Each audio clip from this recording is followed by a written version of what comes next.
Okay, guys. Okay, guys. Let's get down to it. It's about time we talked on Attack on Concrete. No, Manuel, you got the title wrong. It's TikTok Pomfreets. It's actually Tekkonkinkreet. Oh, wait, guys, let's take a look at this again. I think we might have been reading it the wrong way. It's Tekkonkinkreet. Oh gosh, it would be. Hi, I'm JD. Hi, I'm Manuel. I'm V. And you're reading the wrong way.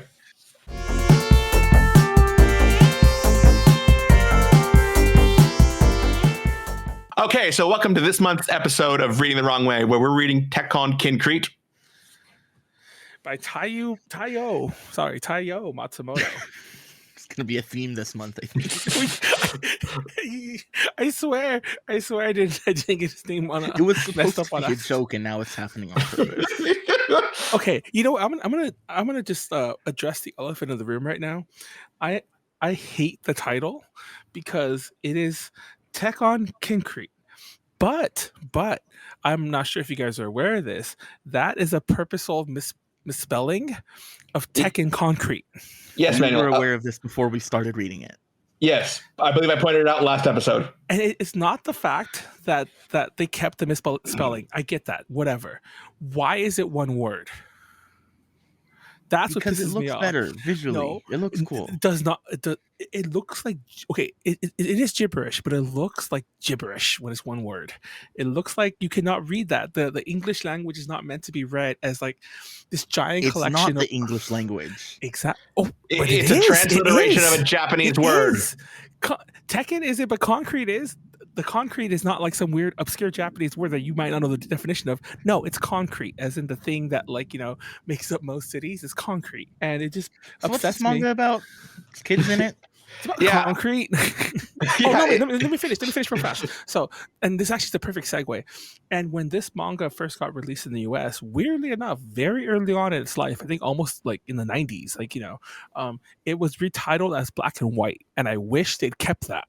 This is the perfect argument for translation versus adaptation, and I think Tekkonkinkreet is the most stupid. I'm just saying it's the most stupid name ever for a manga, but Black and White makes sense. We might as well use this as a jumping off point for the other elephant in the room, which is that at least one of us really hated this manga. Oh yeah, I really hate. We won't tell you which one. And you guess. If you can't tell which one's already yelling about it. So yeah, the manga is about two little boys named Black and White. I don't know if they're 10 years old or not. I feel like I just took that as a Pokemon, but they're young. They're children.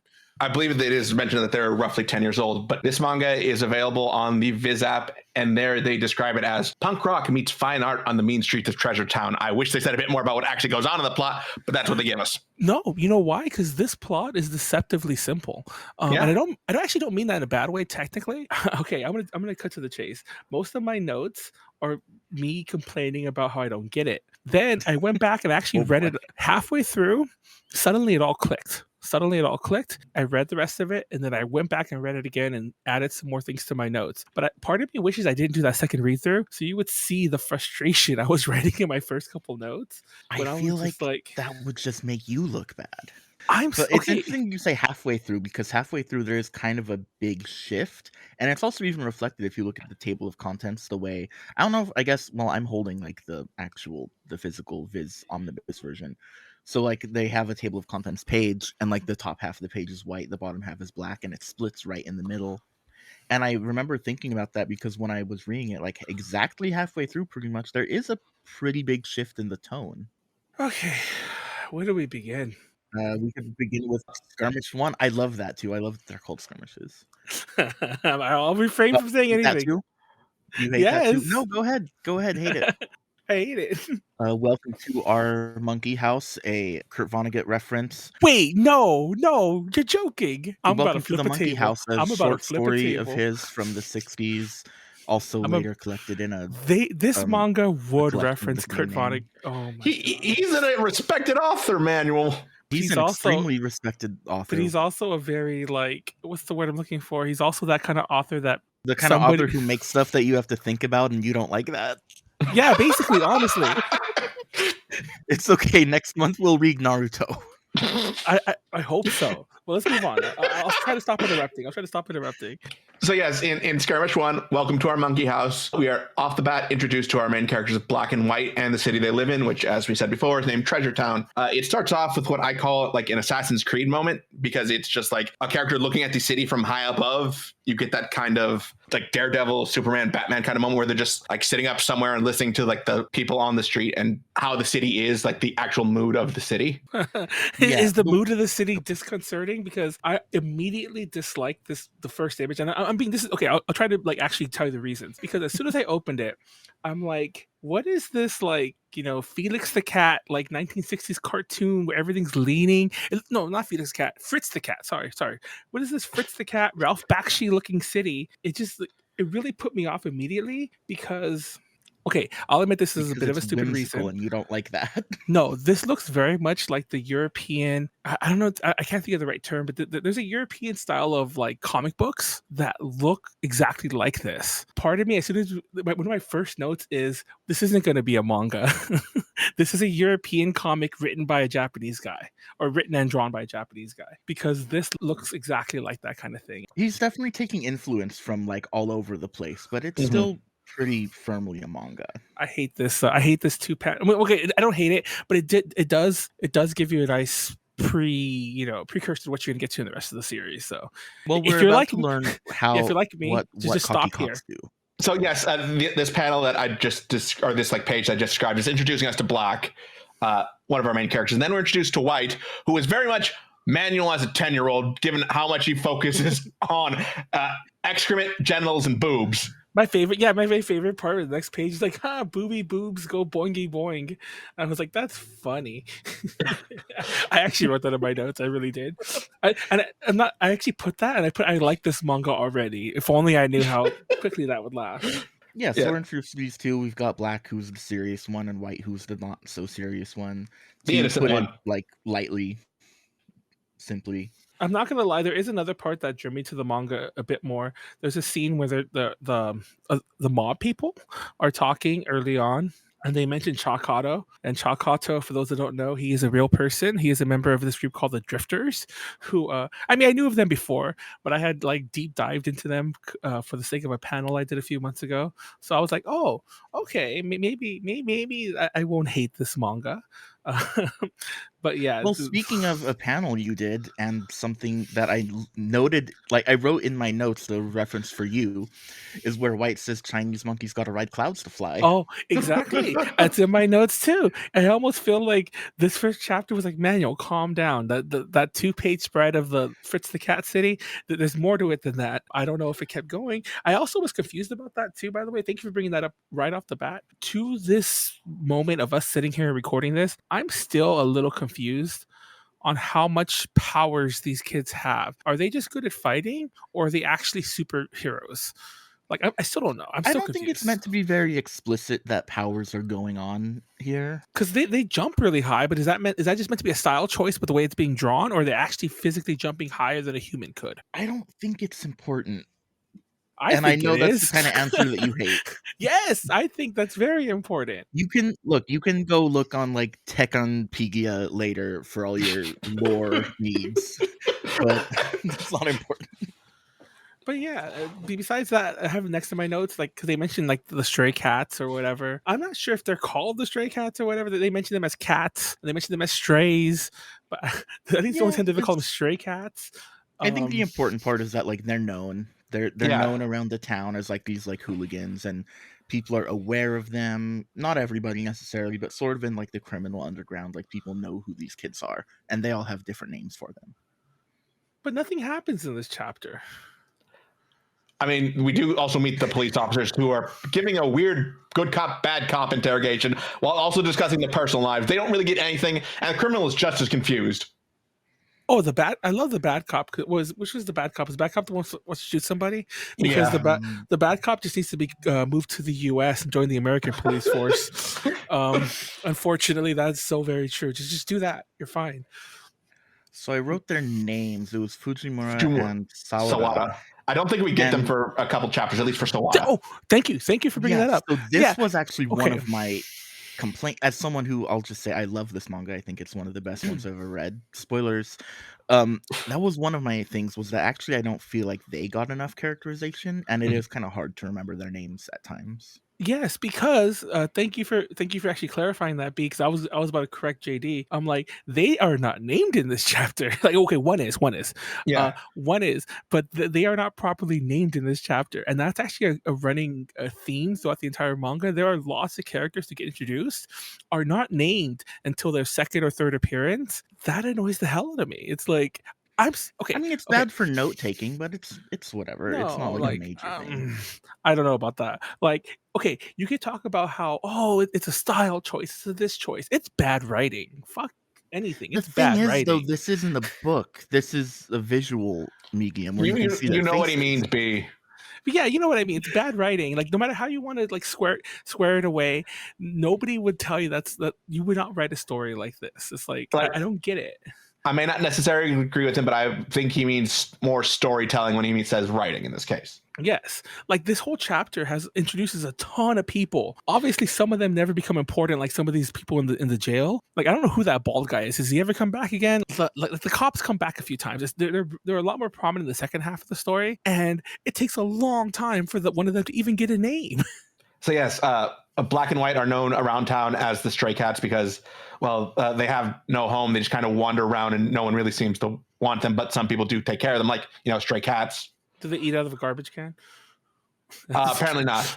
I'm just kidding. That's just the song reference. Yes, stray cats. They do live in I a know. car, though. They are said to live by the law of the jungle and will beat you up in less than 3 seconds if you underestimate them. So this is where it's like, okay, this is basically just a street level superhero story at this point. Yeah, they also are enemies of a gangster known as the Rat, who is coming back into town. I like that kind of symbolism of them being cats and him being a rat.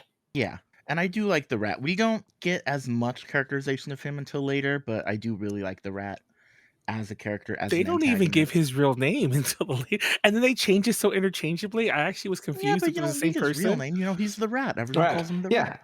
And I think the point of that is, like, for example, a lot of this is told from the point of view of the kids. They're going to see this guy. He's the Rat. That one's Grandpa.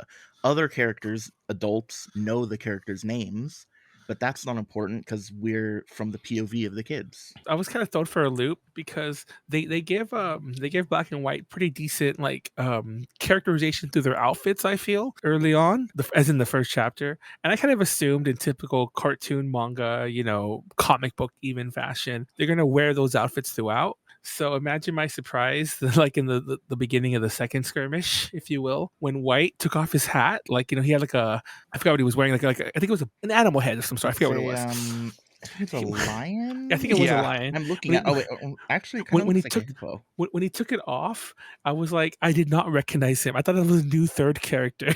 I think they're pretty easy to tell apart, especially because Black has the scar on his eye and White doesn't. Yeah, that was the main thing helping me tell them apart in some scenes. Well, I just thought he was a new third kid. Honestly, that was my main issue. You thought he was gray? Well, he looks like he looks almost like an adult when, like, in the opening scenes of Skirmish 2, like when he's sleeping in the car, which is like their home, also, by the way, their home base, I should say. I was confused. I'm like, who's this adult? I thought it was an adult at first. Once they were cleaning up in the bathroom, that I was like, oh, that's White. I'm looking and I don't see. I'm not getting adult. I am. I don't know if I'm just stupid. Also, speaking of maybe just me being stupid and not understanding things, now's as good a time as any, because I feel like as I'm looking over these early chapters again, I don't grasp that anything is wrong with White, as they kind of imply by the second half, and not just by the second half. If you read most descriptions of this story, they mention as if White's like, developmentally challenged, so to speak, or however you would phrase that. I don't think that that's at all kind of like implied in the first half of the story. Like, he just seems like a kid. Huh? I mean, I think even in chapter 2, we note that despite being 10 years old, he can't count to 10, doesn't know the order of the seasons, and doesn't know like the values of money and bills. I guess you could. I guess that was. Like, I'm not saying he's I developmentally challenged. I'm just saying he's clearly uneducated.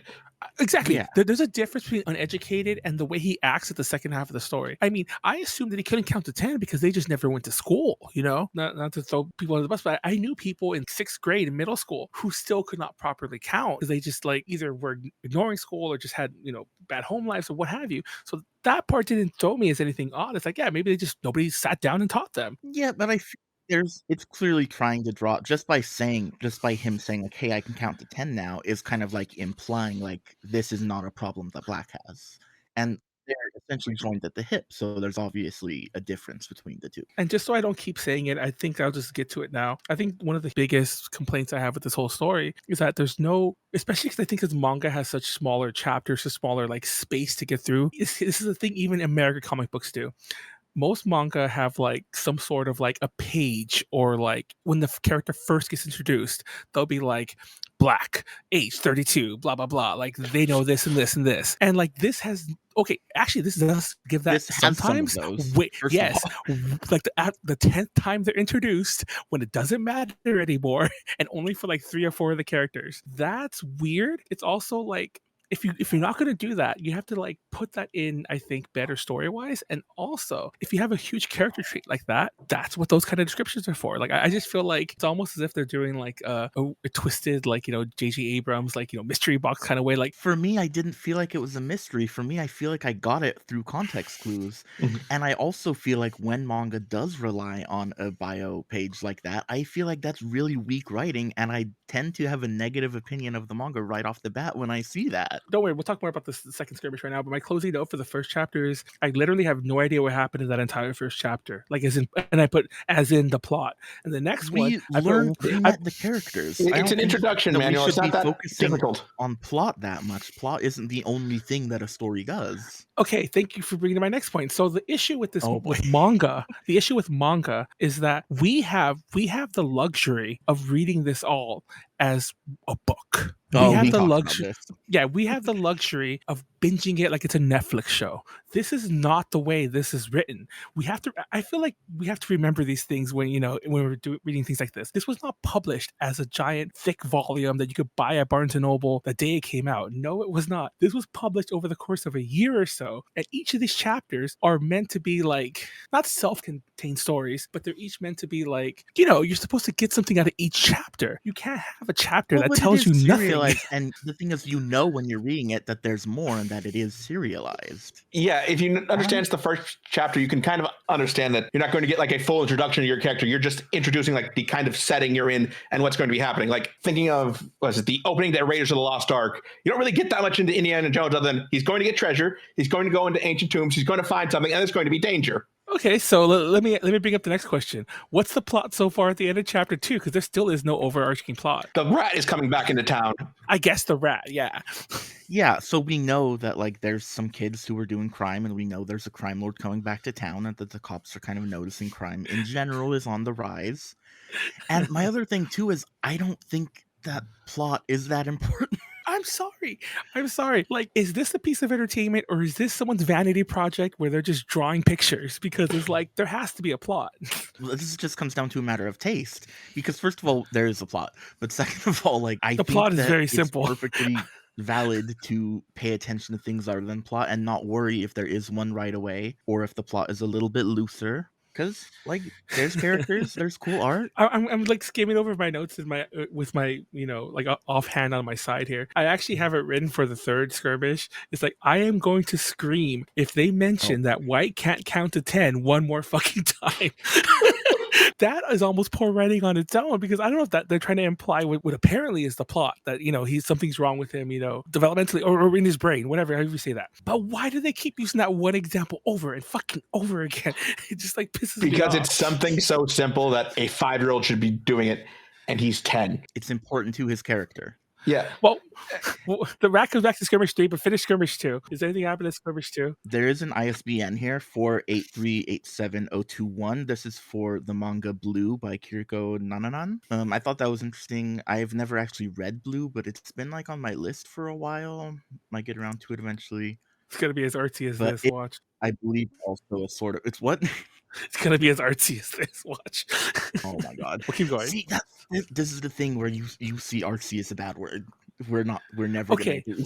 Okay, well, when something is like good art, and I know art's subjective, but when something is like artsy, is definitely not the same as like, it's a pejorative. I use it as a pejorative, is what I'm trying to say here. It's different than when I say something is like, you know, good art. No, this is artsy. This is meant to.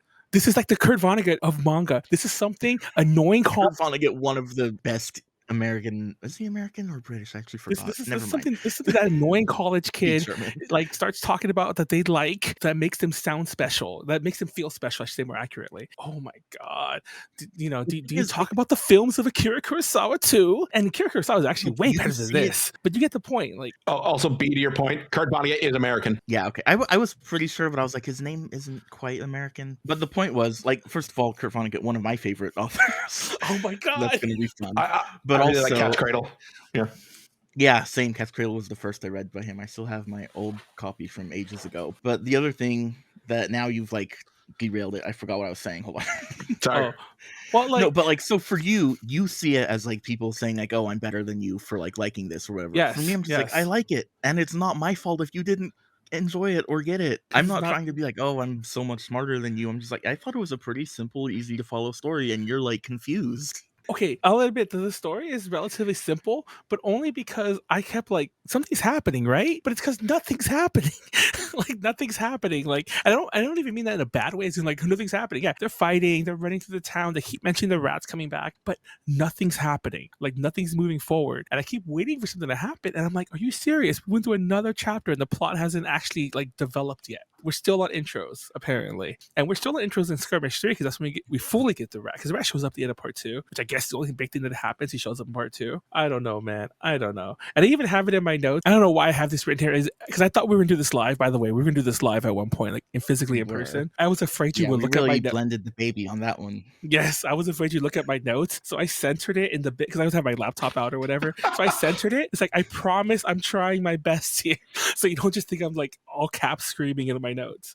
But yeah. No, and I will say, like, I knew when, like, we had the idea for the podcast originally, I knew, like, we're all going to have different tastes and we're going to have disagreements, and that's going to make it fun and interesting. But I'm still going to argue, because that's also going to make it fun and interesting. Okay, I need to look at these chapters, because I have my notes about the rat coming back. They make the Hammurabi reference, which pissed me off, but they did correct it in the next page. I mean, from what I can find, it's still technically wrong. But we'll get to that.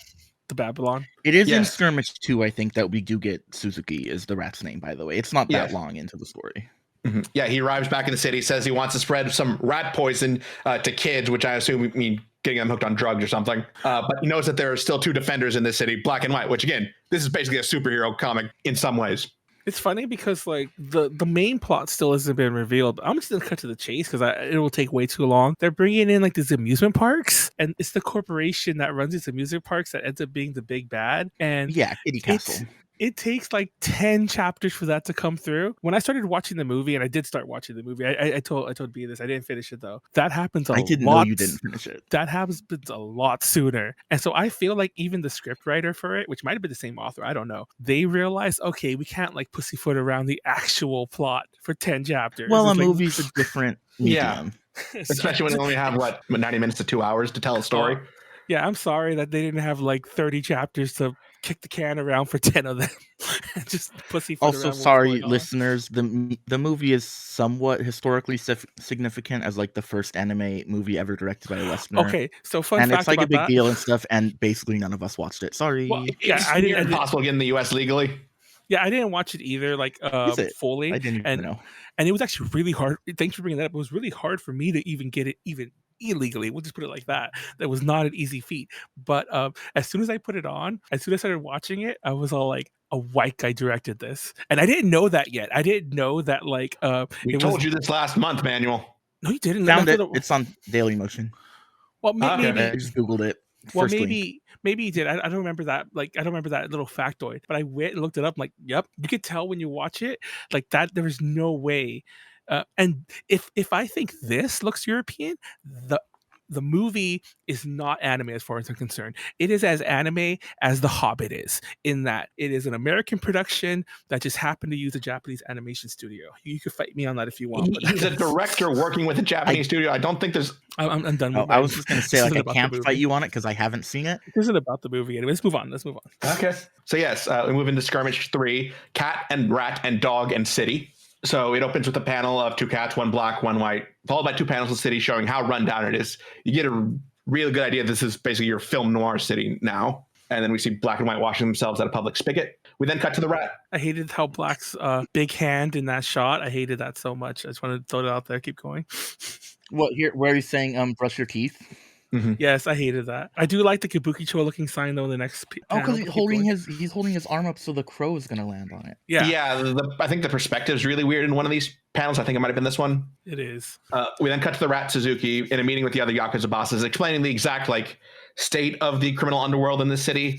Relative peace, but there is some tension brewing as they're not entirely sure on what to do next, or entirely in agreement on what to do next. Yeah, we get the sense that the Yakuza has become kind of complacent. They're kind of bored too.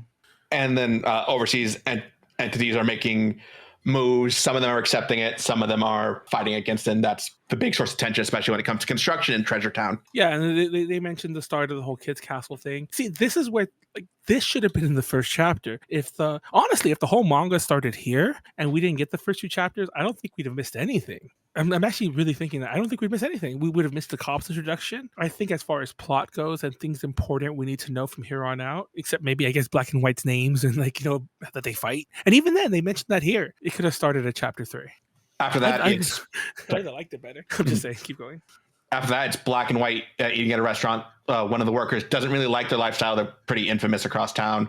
Outside, White finds something in a trash can. It got autocorrected in my end, so I don't remember exactly what it is. But a dog picks it up, and then it starts a dog hunt across town. He found a shoe, by the way. Shoe. It says show on mine. Yeah, so we meet Suzuki's underling associate, Kimura. Yeah, Kimura is very important. But another interesting note, this is something I noticed even more that we're going back, because I noticed it because I did read it back to back, start to finish twice. So I noticed it then, but I noticed it even more now. Kimura, and I guess you could say that part of this is his character changing by the end. Kimura looks physically different, drawn different in these first couple panels than he looks by the end. And you can even pull up a later page to see it. It's wild. I don't know if the author hadn't fully committed, or if, like I said, maybe they just decided, when his character changes, he'll change. Yeah, that kind of thing happens. But it is funny because it did confuse me. Thank God of all the people they keep mentioning these two people's names, so I could always be like, oh, okay, it's Kimura. Why does he look different? Why is he changing subtly as each chapter comes on? During this hunt for the dog that stole a shoe, Black runs into the rat. We learn that they already know each other fairly well, or at least Black already knows who the rat is. We see the cops taking a smoke break on a bench where they're talking about the city and how it's taking a turn for the worst. Gun guy, which Sawada Renos, which I forget which one is which at this point, says the city's been getting worse since Hammurabi built Babylon. Black shows up and says, no, Nebuchadnezzar II built Babylon. Apparently they're both wrong, depending on how exactly you define built Babylon. Exactly. I'll say depending on who, but definitely Hammurabi did it. Hammurabi was closer to it, put Babylon really on the map. Not the first king going by most accounts, but at least the one who started everything, and is obviously remember more for his code of laws. I really like the name Nebuchadnezzar. I don't know why. I've always been obsessed with that name. And when I was younger, I didn't, because I think I encountered it first in school, through history class, 2nd grade or some shit. And then you encountered it in The Matrix. Yeah. Was it in The Matrix? I didn't know about that. I don't remember it's that. the name of the shit. Yeah. Ah, fuck. I haven't seen the Matrix manual. I encountered it in Sunday school or whatever the equivalent was that I went to as a kid. I'm not sure if you'd call it Sunday school, but and I was like, it's a Bible name. Because in my head, I was like, I'm going to use that in a fantasy story to be the most original thing ever. And yeah. An original name that you took from the Bible manual. Well, I took it from a history book, but apparently it's in the Bible. And I'm like, okay, now everyone knows about it. It's like using Jesus, Anyway, chapter. So yes. Skirmer. Oh, he kicks the cigarette out the kid out of the cop's mouth. I thought was pretty cool. That's it. Yeah.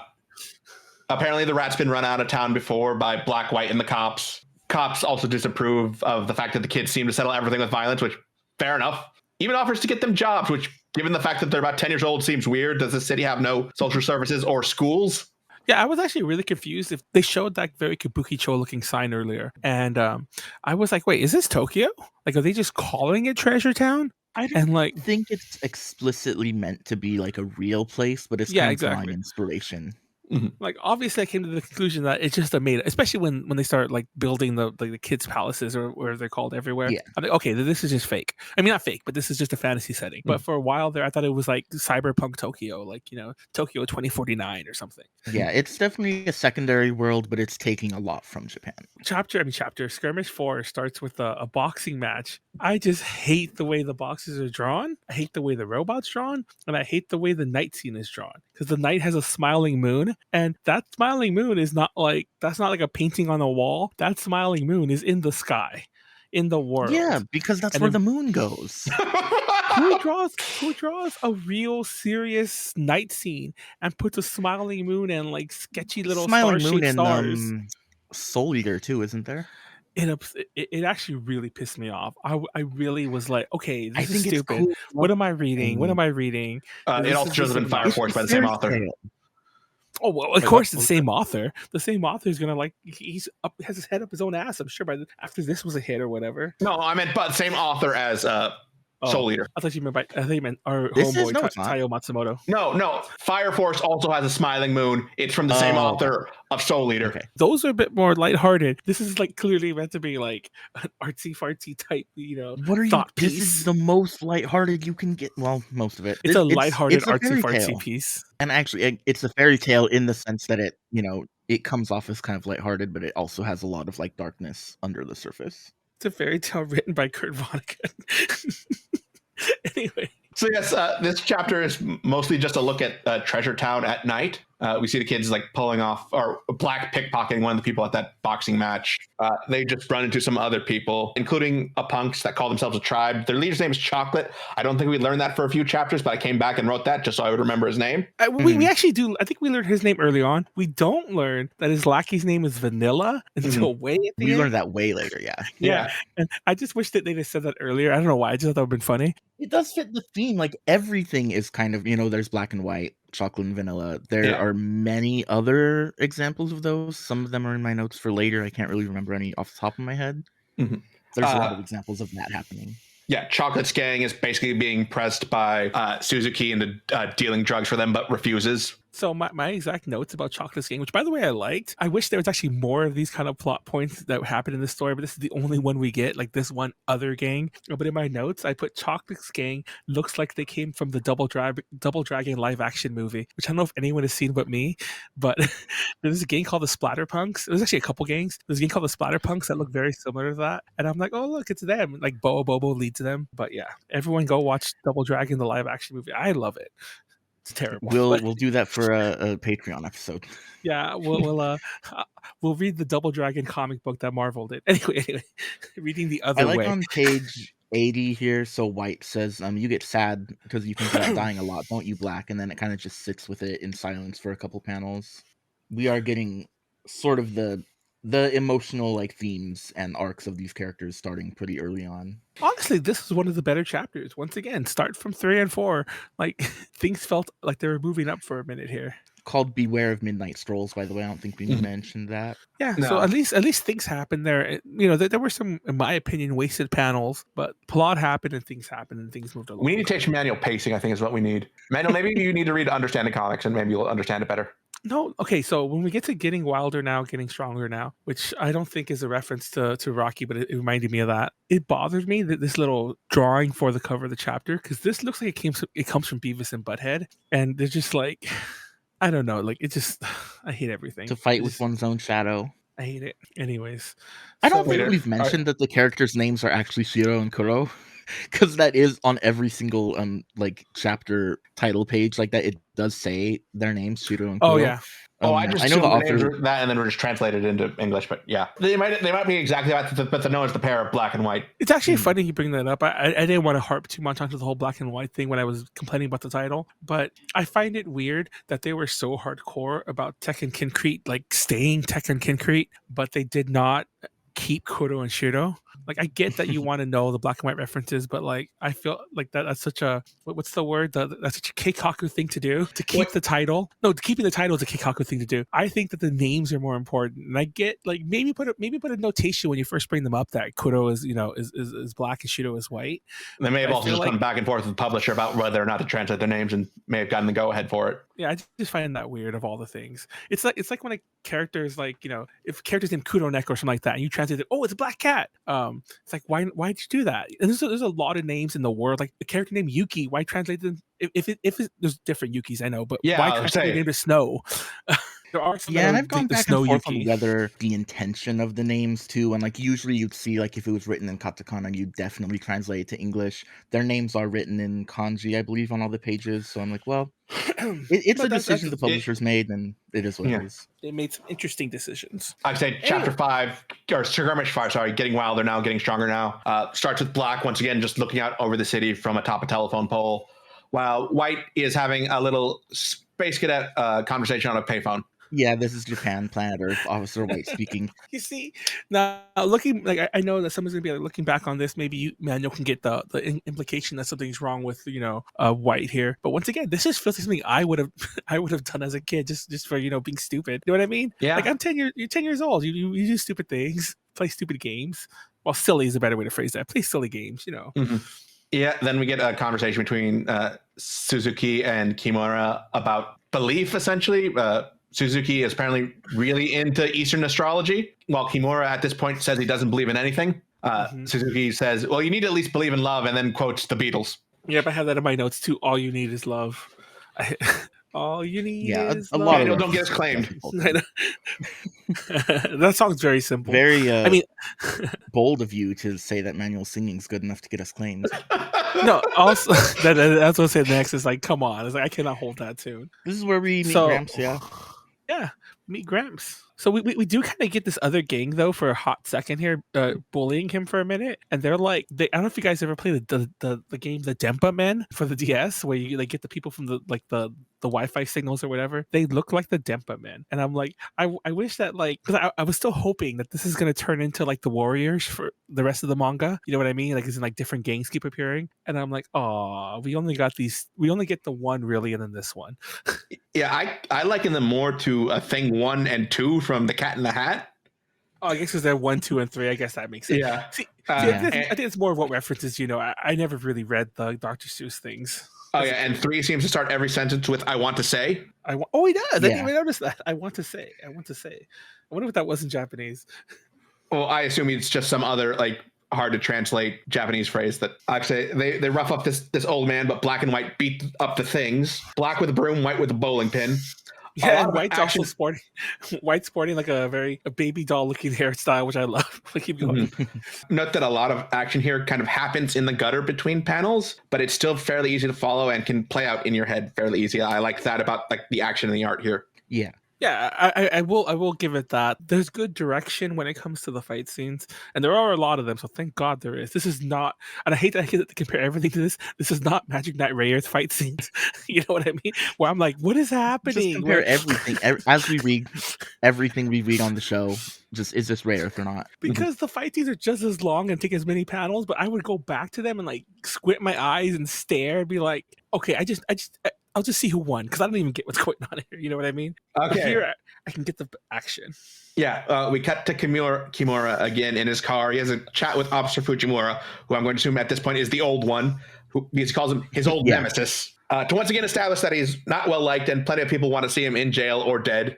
It's kind of a repeat of points we've had in the previous chapter, so I just kind of said, okay, we're reestablishing this. Don't know if we really need to do this, but okay. Oh, JD literally took the note from my notes.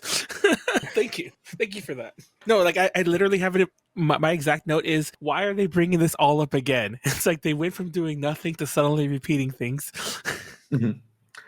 The old man, Gramps, I believe at this point, has a history with Black and White. He abhors violence, but apparently also taught them that to survive in the city, you have to be strong. So I guess he's the stick to their daredevil. He's a stick to the daredevil. That's funny. Yeah. He wants them to get some booze, so maybe he's just old Manuel at this point. Hey. He also something to say about that one, or he mentions here how the city's days are numbered, which is also a pretty important theme running through the whole thing about the sort of decline of the city, and not decline in the way usually people be like, oh, the city's going to the crime or whatever. It's more the underground, the criminal element is more like, hey, the city's going downhill. Actually, it's not necessarily an influx or a decrease in crime, but it's more like the crime itself is getting gentrified. And that's about the third time we've established that point in 5 chapters. Yep. So Yeah, like, and it's gonna keep going. yeah, But it's more like explicitly stated in like the words themselves by Gramps here. And it's kind of pointing out that everybody on every side of this entire conflict feels the same way. Mm-hmm. And I just have that the last panel on page 109, at least in my version, has looks like Black's trying and failing to be an Instagram influencer. I don't know what happens on that page, but that was just my thought on it. Oh, the selfie looking angle, you mean? Yeah. There's a lot of panels like that where I'm like, what are we looking at? What is this angle? But yeah, and anyway. The last page has Gramps telling Black that his aura is abnormal and evil, but that may be what allows him to live in a place like Treasure Town. He is, quote unquote, the soul of the city. Yes. Yeah. Which leads us into Skirmish 6, the best of times, the worst of times. I don't remember the rest of this quote from A Tale of Two Cities. It's funny because in my notes I put it was the best of times, it was the blurst of times, and and I'm like, so far the best thing this thing has done is made me remember that Simpsons joke, but the monkeys or whatever. But anyway, so I'm gonna tell you my big takeaway from this whole opening bit, because it's a bath scene. As soon as I turn the page to the next one, like, they better not show this kid's, what's the word, penis. They'll just be adult about it.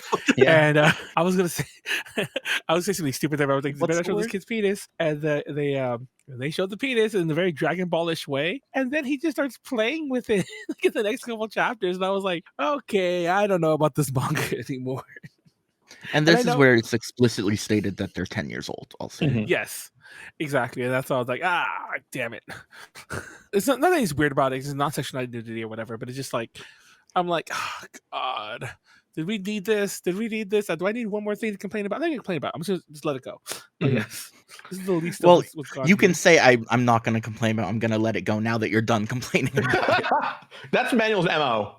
Okay, I could go on about it. Like, we have a whole weird bath scene that I don't feel is needed, and I know it's probably meant to be like so you could feel bored, like the relationship between them and their grandfather, or not their actual grandfather, but them and grandpa, whatever the fuck his name is, Gramps. But because they're in the bath together, and there's a part I think where like they even climb over. It's like the women's side or whatever, and but yeah, the whole first part of the chapter takes place in the bath scene. At least for Black and White, because it does cut back and forth to Kimura a bit. We also establish here that White has some sort of connection with the city himself, and he can sense like the corruption of the city. He can tell that its days are numbers, just like instinctually. That's the word I'm looking for. Yeah, like he doesn't quite understand, but he can feel it. Outside of the bathhouse, Kimura has gotten Chocolate's number 2, Vanilla, on his side as he hands over some information to be used against Chocolate. Mainly that his family's from Aomori. What the bathhouse whole thing here sort of does is we're sort of getting like the contrast between the whimsical like White, his whole thing, and then we're also seeing like the very heavy contrast to like the depravity as like horrible things are going on with the rat and the Yakuza in general. That's one way to look at it. Yeah. I don't know. Kimura rewards Vanilla's betrayal, as he probably should have expected, by cutting off some of his fingers. Never expected Trader. He cuts off his ears, doesn't he, or something like that? Yeah, this is where he cuts off Vanilla's ear, right? I could have sworn it was fingers. I don't know if they changed in whatever version, but I swear I saw fingers. It was ears. Okay. But it's funny. So I'm reading this, and like even going back onto it now, there's a part where Black can't dress himself, and I even went back because I remember this is in my notes. I was like, wait, was that White? And I just wrote that wrong. Maybe that's another early indication that something's wrong with White. But no, White's the one who dresses Black, because apparently Black doesn't know how to dress, or at least that's what White says at some point. This whole scene just throws me for a loop, and I have from my notes here on out. And yes, I only trying to bring this up because my notes become a lot less detailed after this. I literally put, where is it? I start complaining about like all this, and I put, what the fuck did he ... You know what? I'm just going to stop taking notes until something actually happens. And then there are a few chapters where I put like Skirmish, chapter 14, and I leave it blank, Okay, anyway. So this chapter, Skirmish 6, ends the same way Skirmish 5 started.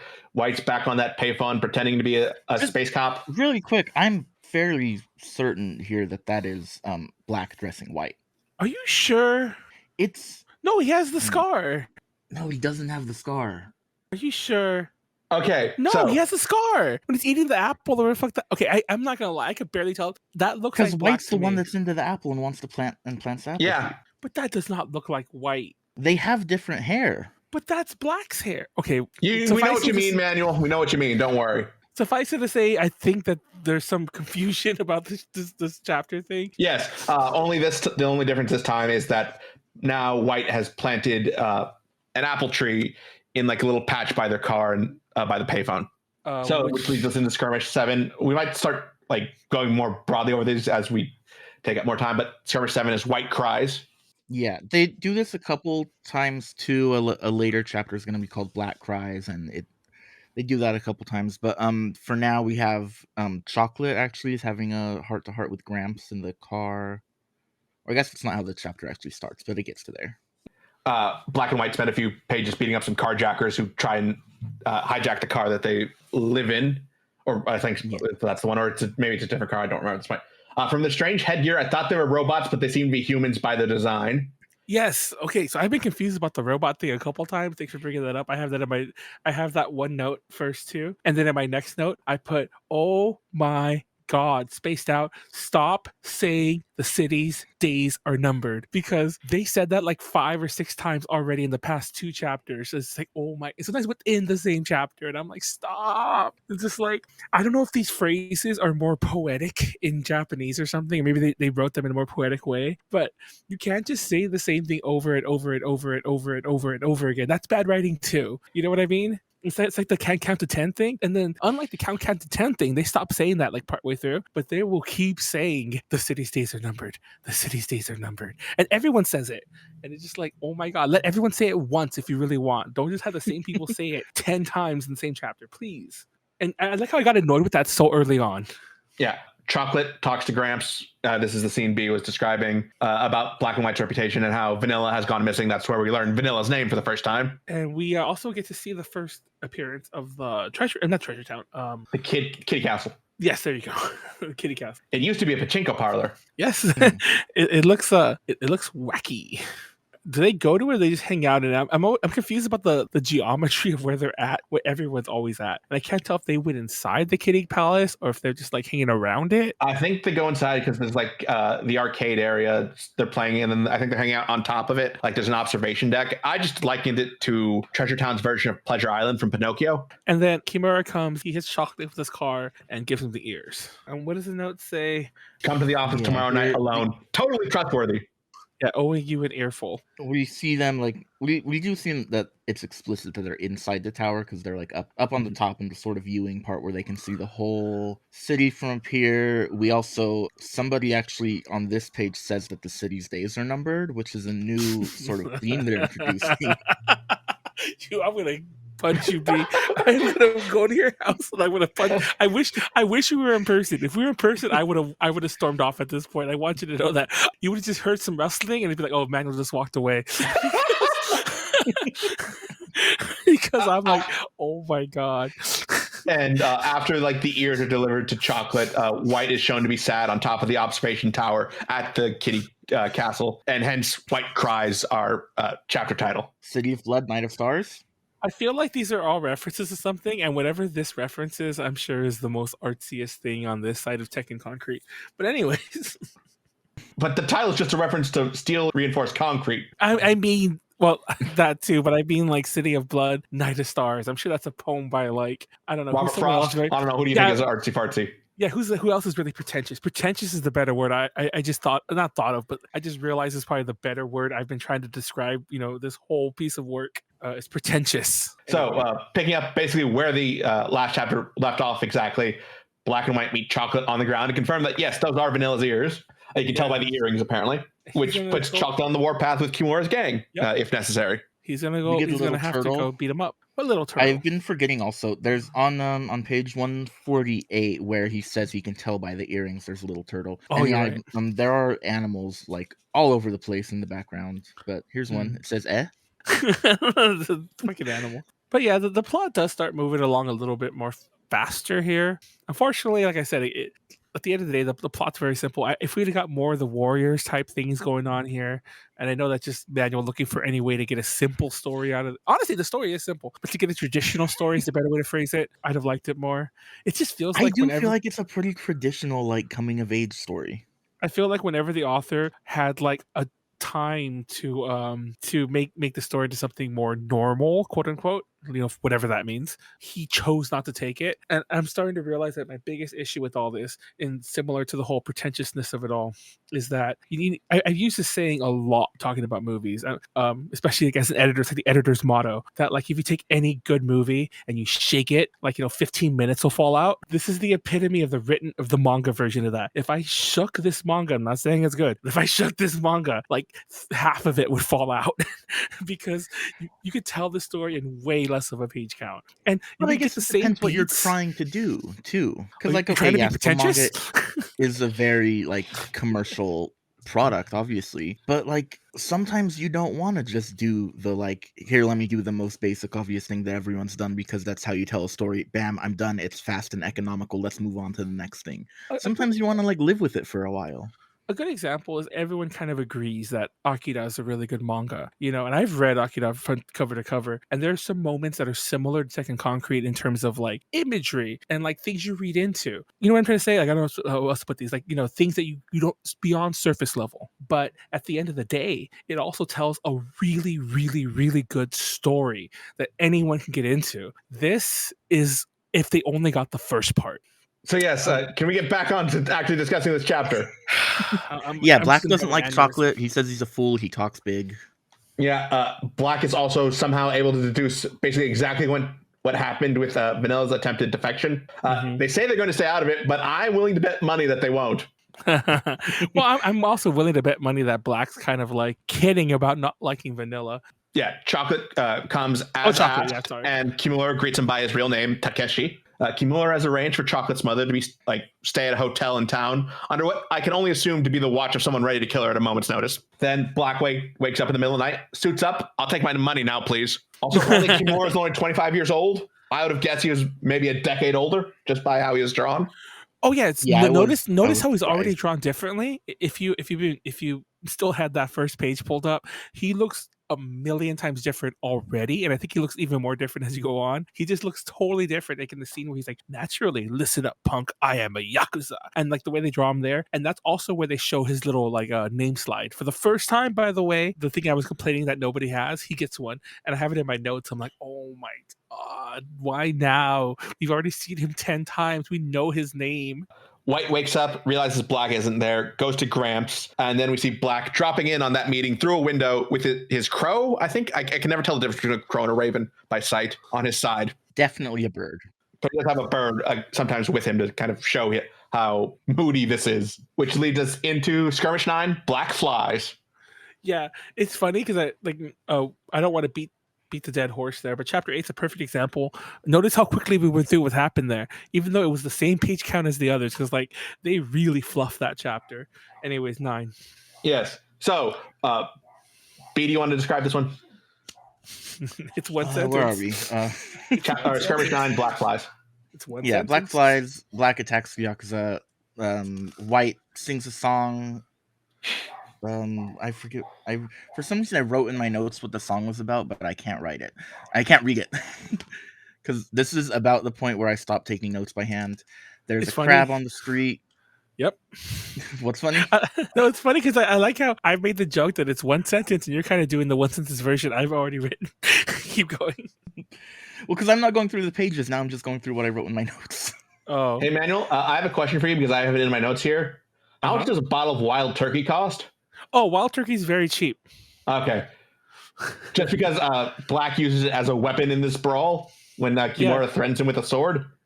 Yeah, and I don't know if that was supposed to be. They show it as if it's going to be an expensive bottle, and I'm like, wait, wild turkey's not in. It's not like. Is that like supposed to be like a Grey Goose type? Grey Goose is not expensive either, but it's a bit more expensive than, like, But yeah. Mm-hmm. Anyway. Yeah. So yes, Black is fairly easily taking down all these adults. He beats up all the Yakuza, leaving Chocolate there to kind of scratching his head, looking at the mess around him, and he calls it My City. Yeah, because once again, superhero comic. No, exactly, and this is probably where it's not in my notes, but like the way he like jumps out the skyscraper. I think he jumped in there, to be fair too. But the way he jumps out the skyscraper, I'm like, so wait, is he like Superman? And I mean that literally. It's not a joke. I mean, is he? Does he have powers? Because no human should be able to do that. And I know you could be like, oh, you're thinking too much into it. what do I do? Do I not think into it, or do I think into it? Because apparently I'm doing both wrong. I'm thinking too much about the wrong things and too little about the right things. And while all this is going on, there's just one other thing we haven't mentioned. White talks to Gramps about how he feels bad for like his sins, essentially hurting people and lying, and how he apologizes to God when he does that, but he can't seem to reform. Yeah, and the next chapter has the easiest. I'm sure this is not a reference. It's Skirmish 10. Kimura is a loser. Yeah, Kimura's a loser. It's a reference to what's happening in the story. Mm-hmm. I know, but I mean, like it's the one that I don't think is like, you know, a reference to another pretentious piece of art. It's gonna be really funny, and you're gonna be so embarrassed when I pull up right now exactly what that's a reference to. Robert Frost is a loser. So yes, Suzuki berates Kimura for getting beat up by a 10-year-old. Which is rightfully They didn't tell him Black did it, but I'm pretty sure he already knew what happened. Black finds White sleeping on the same bench where he talked with Gramps the night before. Apparently, between chapters, or at least off page, Gramps talked to him about the balance of all things, using an Othello piece as an example, drawing to mind yin and yang, or black and white. Oh, I also have it in my notes for those who don't know. The game is called Reversi. Othello is the branded version of Reversi, and I just thought that was weird. Yeah, I knew it by both names, so I knew what he was talking about. A lot of people call things by the branded name. It's the Kleenex. I guess. Board games. I just thought it was interesting to note maybe they were also trying to be pretentious and bring up like Shakespeare or something. I don't know. And I have it in my just real fast. I have my one real note for this besides the all thing about Othello. I both get the plot and don't. And I'm not sure I like that. Wait, are you talking about this chapter or Othello? Because I think Othello's pretty easy to follow. The whole plot of the story. Okay. Like I get it, but I'm like, is this it? And honestly, it kind of is for those who are going to wonder if it gets deeper than this. More happens, but I think we've already explored like where this plot's going. You know, defend the city. The mobs, the Yakuza is trying to like, you know, take control. Black and White are trying to stop it, or more like Black is trying to stop it. I mean, I think it's also about losing your innocence in a way. Yeah, and but I think that hanging on to that a little later. Yeah. Okay, so the stray cat is out of the bag. Suzuki quickly determines that it was Black who beat them up, and even compares him to a cat, saying if you pet him the wrong way, he'll scratch. Which is true of all cats, but even if you pet them the right way, eventually they'll scratch you, just out of their own playfulness. I say that as someone who has and loves his cat. Just real fast, that apple tree that they keep mentioning, that white planet. I have it in my notes. I had this earlier on, so I just want to mention this joke. I like, oh my god, they're trying to plant trees like you do in Minecraft when you go when you want to make an underground city. It's like a tree's not going to grow in that concrete. You know what I mean? Mm-hmm. I don't know. There's. I mean, he doesn't know he's 10. Yeah. I just thought it was funny. Also, no one told them it takes them years for a tree to grow from an apple seed. Like even if it were to grow, you probably would not see that until your mad adult years. Anyway, as they're walking to the car, Officer Fujimura confronts them to ask a few questions, and Black has another Batman Assassin's Creed moment, just standing high and looking out over the city. Flying kids, and I really wonder if that was part of the original art, because it feels so random. Like, you know what I mean? Like, as in, like the Japanese author wrote flying kids in English. Mm-hmm. And then Kimura, the loser, ends this chapter smoking in a bar, laughing like he's the Joker. He looks exactly like that meme, like 20 years before it happens. The one where it's like, it's funny and I'm tired of pretending it isn't, or whatever that meme actually is. Yeah, from Joker. Yeah, I get from Joker, the movie Joker. Yeah, he has like which leads us to Skirmish 11, Treasure Town Waltz. Okay, apparently there are schools with children in Treasure Town. But apparently White and Black aren't enrolled in any. White does seem to have some desire to attend and get smarter. Yeah, that school looks creepy, by the way.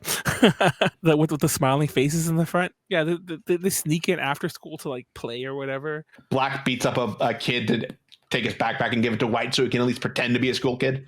Okay, I'm going over that again. Where is it? Okay, did he beat up a kid or did he beat up a maintenance guy? Because like the maintenance guy is bloody, and that's clearly the maintenance guy he beat up. But why did that maintenance guy have the backpack? Or did he beat them both up? We just don't see the kid. Because I have that in my notes. Like, that's just confusing. Like, it's almost like they redrew the kid so you wouldn't see a kid get hurt, but you see a kid get beat up later on. But anyway. Chocolate meets up with his mom. Apparently, we also find out here that White can count to 10. By the way, he finally did it. Woohoo! He went to school. Also, we get to see Vanilla with his mom. We didn't mention earlier. Chocolate with his mom. Yeah. Apparently, watching Black beat up all those guys was enough to convince him to leave town, which was probably for the best for him. Yeah. I have it in my notes. He looks an awful like he looks like a young version of the Rat. Yeah, they make it clear that he doesn't really belong here. We get a few establishing shots of the city as day turns to night. Black wakes up White for some late night adventures. Smiling moon. Sorry. The cops both start talking about Black and White's criminal record or a lack thereof. It seems they've never actually been arrested. Apparently, the junior officers, so that would be Sawada. It surprises Zion that Treasure Town has a school, which the next page reveals Black and White have snuck into so they can pretend to be students for a bit. They drop poop on the chalkboard. Once again, it's basically just Manuel as a kid, and for some reason he hates himself. Yeah, Manuel from like a week ago. And I'm drawing poop on the. It's just drawing poop on the little thing. ALA. Exactly, the whiteboards. We had ALA for those of you who weren't there. We had whiteboards there. Which leads us into Skirmish 12. Here, kitty, kitty. And this is when I finally that realized... was also the end of volume 1. Yeah. Yes. Okay. I didn't have it in volumes. I was just reading off the Viz app, so thank you But for letting me know. you could tell when the volumes end. Even I think all versions have the color pages because the color pages start. Yeah, most of the time the color pages at the start of volume. Yeah, you're right. We see Sexy. Kimura in bed with his girlfriend. Well, at least I assume they're supposed to be together at this point. I was unsure at first if she was just a sex worker or his actual like partner. Well, it doesn't really matter at the end of the day because she's pregnant. And yeah, with his baby. Well, do we know she that? doesn't really answer that. Yeah, but... do we know that? Because he asks that question, is it mine? And she's like, I knew you say that. And then it kind of ends there. I think it's pretty clear that it says from that. Apparently, I don't know what causes on the next page, but apparently Suzuki either really believes in horoscopes or just loves using them as excuses for his decisions. Either way, he's probably he'd probably fit in on whatever side of TikTok my sister gets her stuff on. He brings it up a little bit earlier when he's talking to Kimura in an earlier chapter. He says something like, you believe in, what does he say? Eastern mysticism or something? Kimura was like, I don't believe Eastern astrology, I believe. But yeah, we sort of like, by this point can realize that Suzuki has a huge thing about astrology, and it's like one of his main character traits. The big plot point in this chapter. This chapter introduces 2 new children very similar to Black and White. Dusk and Dawn, who I like to call Star and Asterisk because they have a star and an asterisk on their face respectively. And they come from a place called Utaka City, which I'm not 100% sure what the Utaka translates to in Japanese, but it pissed me off because I'm like, why didn't they translate that? Because I'm positive without really looking it up that Utaka probably means something. I'm positive. I don't know, but I'm positive. Okay, I'll look it up now. While you guys talk about one of you mentions what the importance of them arriving to town is. Oh, it's rich. It means rich, and I knew it meant something like that because I'm like, I have a feeling I know what the meaning is in Chinese, but I wasn't sure if it was going to be the same. But yes, it means rich. They come from Rich Town. And see, that's a perfect example of why the hell do you leave Utaka alone, but you translate Kuro and Shiro. Well, that might just be a quirk of the way that translation happened back then. And I'm positive. I don't know what the Japanese word they used for Treasure Town, but it also wasn't. I don't think that was also just called Treasure Town. Yeah, it does have. There is another name that I wrote down at some point, and I can't find it. I don't remember it. Well, I wrote it down at first because cool. I'd assume it'd be something like Takaracho or something. Exactly. Like, I don't remember. It's Japanese for sure. Because when I was looking up the way more details on this whole thing, when I gave up on watching the movie, I came across all these other notes about like what some of the, because especially when I went to like fan blogs or fan wikis, they were doing the Kikaku thing where they were only using the Japanese names, and I'm like, oh, that they're talking about Treasure Town, you know? Yeah. So Dawn and Dusk come in. They're looking for the cats, right? They're calling them the cats. Yeah, the stray cat. And yeah, they sort of also want to take over this town as everybody does. I think, is this also the first time we see Snake?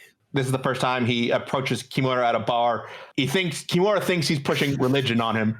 Kimura is feeling very sort of disrespected as a Yakuza in general. He's feeling left out. He is approached by this guy, and he's like, maybe I should like go off and do my own thing with this weirdo, this weird foreigner. Dusk and Dawn find Black and White, and the fight starts, but it spills over into the next chapter. Yeah, nothing really happens here beyond. And even though you mentioned that Snake is introduced here, Snake doesn't have a name. In my notes, I put Guy with swirly hair. Oh yeah, I think I also just said like some weird foreigner approaches him. White does the ocelot meow, and then Black swoops in.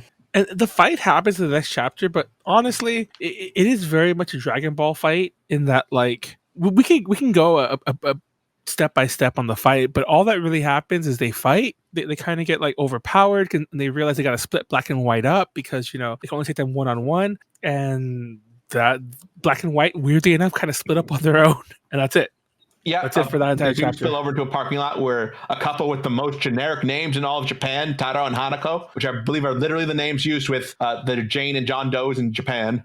Yes. Yeah, they're saying, I have the whole thing here. You can't organize emotions like books on a bookshelf. I know that love is just an illusion created by grief, but I want something I can believe in. I hate this city, Taro. Hanako, kiss me. Because he's trying to drive, and then that's when he sees, the fights happening in front of him. Drink milk, grow strong bones. Skirmish 13. Skirmish 13. Fight continues into the middle of traffic with Dusk pulling an Akira slide on foot after jumping off a bus. It's funny because I don't think you guys understood. Like that was the chapter I just summarized really quickly. Yeah, like nothing happens here. Nothing happens. Yeah, here but we want to do more than just summarize. Yeah, well, nothing happens but the fight. The fight just keeps going. Black gets Taro to give him a ride to catch up. Apparently, he can also feel the city is changing and maybe not for the best. Is every random citizen of Treasure Town a film noir detective? Exactly. Yes. But nothing happens to this chapter except that they black and white split up. Yeah, the fight continues to split up. Yes, that is the basic summary, but there are more to the events of that, which leads us to Skirmish 14, social skills, which some of us have none of. They're talking about the 5 o'clock plan because I guess something happens with this Kitty Town thing or whatever. I don't know if this is part of the Kitty Palace or what this is that they're on, but they've never mentioned this before. And in the thing, they're like, oh, the 5 o'clock plan. And I'm like, what? What is it? And I'm still confused what it is because like he just pops out of the Buddha. It's like a giant clock tower, cuckoo clock kind of thing. The stuff pops out. That's what at least I assumed it was being like just an elaborate clock. It's not like it opens and he kicks their ass. It just opens and then the fight ends. And they're talking in the next scene. Like, what? Look at it. Open it. Nothing happens there. Yeah. Like, he doesn't jump out. They don't fall off and break their skulls open. Like, it just opens. And everyone stops fighting. And I'm like, why? Yeah, the fight is concluded off panel for whatever reason. It's annoying is what it is. But Black and White are clearly the winners of this fight. I think the point here was that, like, it's time to not let this continue being a Dragon Ball fight and move on. Well, then why do they let it? They probably won. Imagine. I can only imagine that, like, if you were a reader of whatever monthly magazine this came out in, and you read that one chapter where literally nothing happened but the fight, you'd be like, "Are you serious? They waited another month to like have this fight end?" And they probably complained in the write-ins. I don't know, because like that was a very abrupt ending, as if like they just did not want it. It's like, okay, fine, I won't let this go on for 5 more chapters. After their fight, Dusk and Dawn converse with Black and White. This is where we find out why they've come to town. Yeah. Assassins drove them out of Utaka Town and are heading to Treasure Town in the near future. Apparently, the Kitty Castle is the herald of their arrival. Not as good as a Silver Surfer, but still okay. This chapter is also where we first start seeing the Minotaur imagery. I don't have it in my notes now. It's somewhere in a couple more chapters, but it is this one, because this one they mentioned like the only one that can stop him is the Minotaur. Yeah, and I have it in my notes because I'm sorry, it's kind of confused. I stopped writing the chapter titles in my own notes. I have it in my note. The Minotaur is going to be black. I don't want it to be a spoiler, but the spoiler you just said right now. Because I wrote that in my notes. It doesn't count as a spoiler because if they're listening, they've read it. Don't worry. Yeah, and also I wrote that in my notes. Then, as soon as he said that, I'm like, oh my god, the Minotaur is going to be black, isn't it? And the only reason I thought that is because if I was being like, this pretentious writer who's like, what's that word when you like, if you show the thing in chapter 1, it has to come back in chapter 30. Gun. Yeah, it's funny that you say that as a pretentious thing when that's considered like an extremely mainstream. It is like tactic of screenwriting. And also, I think what you're describing here is that the story foreshadowed something and you got it. Hold on. So I think the difference is that if it was a mainstream author, the Minotaur would just be another character. But the fact that the Minotaur is just like okay, I'm going to stop spoiling things. We'll get to that. Manuel, they've already read this. We're assuming that. If you haven't, go back and read it. Well, if it turns out like that would be the mainstream version if the Minotaur is another character. But as it turns out in this, story, the Minotaur is just like a manifestation of Black's mind or whatever. I think if alter it was just ego. some random guy that came in and was like, "And I'm the Minotaur," and then beat him up, I think that would have sucked. Yeah, that would have been that would have been funny. That would have been stupid. It would have, but it would have been very manga. I'm sorry. Like I'm tired of like, and I know people be like, "Oh my god, no, manga is not just meant for kids." This is a very mainstream form of entertainment. And before you fight me on this, hold on. Before you fight me on this, I'll look up what magazine it's in later on. But I am positive it's not in one. There are actually very artsy manga magazines. I'm sure this is not in one of those. If Viz is publishing it, was in Big Comic Spirits. There you go. There you go. Thank you. So that's what I'm getting at. So Big Comic Spirits is a very very mainstream manga magazine. It is not one. There are artsy ones. They're very much artsy ones. Trust. But this is published in the most mainstream DC Comics adjacent in Japan, whatever branding book. And I'm sorry, don't think you're above your medium, as in like the thing you're creating your work in. This is meant to be read by everyday Joe Schmo teenagers. Yeah, and they can understand that the Minotaur is black, and like, yeah, it's just a thing. Metaphors happen in stories sometimes. It also has about a tenth the circulation of Shonen Jump, so it's much more dynamite, maybe. I guess, but like there are even more obscure manga magazines. I mean, sadly, I don't think they exist anymore. But especially in the heyday of manga magazines, there were far more obscure ones that just things that we never get here, basically. But anyway, The assassins all talk in their own little foreign language. Do we learn their names here, or we just? I mean, we know their names because it's written on their foreheads. But they're Yeah, I was about to say, Butterfly, like, Dragon, and Tiger. Yeah, I don't have it here. I don't think we would learn that's what they're actually called. We do learn that Snake is Snake, apparently. oh yeah, I have it in my notes. Snake. Yeah, exactly. Well, that's perfect Wait. because of how White did the ocelot meow in the last chapter. Exactly. And then in my notes, I put they speak in Wingding. It's not really Wingdings, but yeah. It looks like fantasy Korean. Yeah, exactly. It looks very much like Korean, but it isn't. And I put Dusk and Dawn want White to go with them. He does it at the end. Yeah, White's kind of bonded to Black at the hip. Then we get Skirmish 15, the rat that squeaked. I don't know if this is supposed to be the mouse that roared reference or not, but I'm positive it is. Snake's foreign agents want to build another kitty castle in the 3rd district. Suzuki opposes this because apparently one of their members owns the strip club that will be where that would be built, and that's where boys in the city went to become men. I agree with this sentiment. Protect our strip clubs. I'm just kidding. I'm only partially kidding. I actually do have. I love the aesthetic of like seediness in in downtown districts. Yeah, even though Suzuki's sort of, to some extent, working with Snake here, he's also pretty clearly like, man, this is my city and it's changing. I don't like this. Yeah, I was about to say, like, I think he's pretty much an old school Yakuza. He doesn't like these new people like coming in. And we get sort of also the sense that the actual that his boss is kind of into it, and he's like, man, Yakuza's changed. And during this conversation, all 3 of them are in some ways shown as like versions of an animal. Suzuki's obviously a rat. Snake's made to look like a snake. I think it's called a spit curl. Definitely looks like a snake. And the other speaker's made out to look like a pig. In a panel that reminds me of the Blair Witch Project, just because I think of like the angle in his nose. All the snot coming out of it. But yeah. I mean, it's not coming out in the manga, but I mean like the Blair Witch. But yeah. And then we see Gramps again. Still wants the boys to stop fighting. Yeah, he's commenting on how like you guys come to me with bruises, which you'd stop fighting. Black has a wounded soul. And then what happens at the end of this one? Does it go? Oh yeah. So this chapter ends with the Chimera like rat fight because it's kind of obvious like that the rat's going down a path that's going to lead to him like getting offed because he's kind of going against the bosses, or at least considering going against them. There's more references to the damn to the city. They mentioned this isn't Disneyland or something like that. Yeah, he specifically compares the direction the boss and Snake are taking to Disneyland. Now he's worried he's an old dog who can't learn any new tricks. And I'm confused about the whole Kittyland thing, and I guess it doesn't really matter because we pretty much saw the end of it earlier when they went to it. I'm just confused. The Kittyland, the drugs, like I guess that you could also be like, oh, it's a euphemism, not euphemism, but it's meant to represent the loss of innocence. It's like drugs and like JD mentioned earlier. What's that place from not Peter Pan, from Pinocchio? It's like the city of lost souls, Pleasure Island, whatever it's called. Yes. I guess kind of see it. I don't know exactly how explicitly like this it was meant to be, but you can kind of see it as the way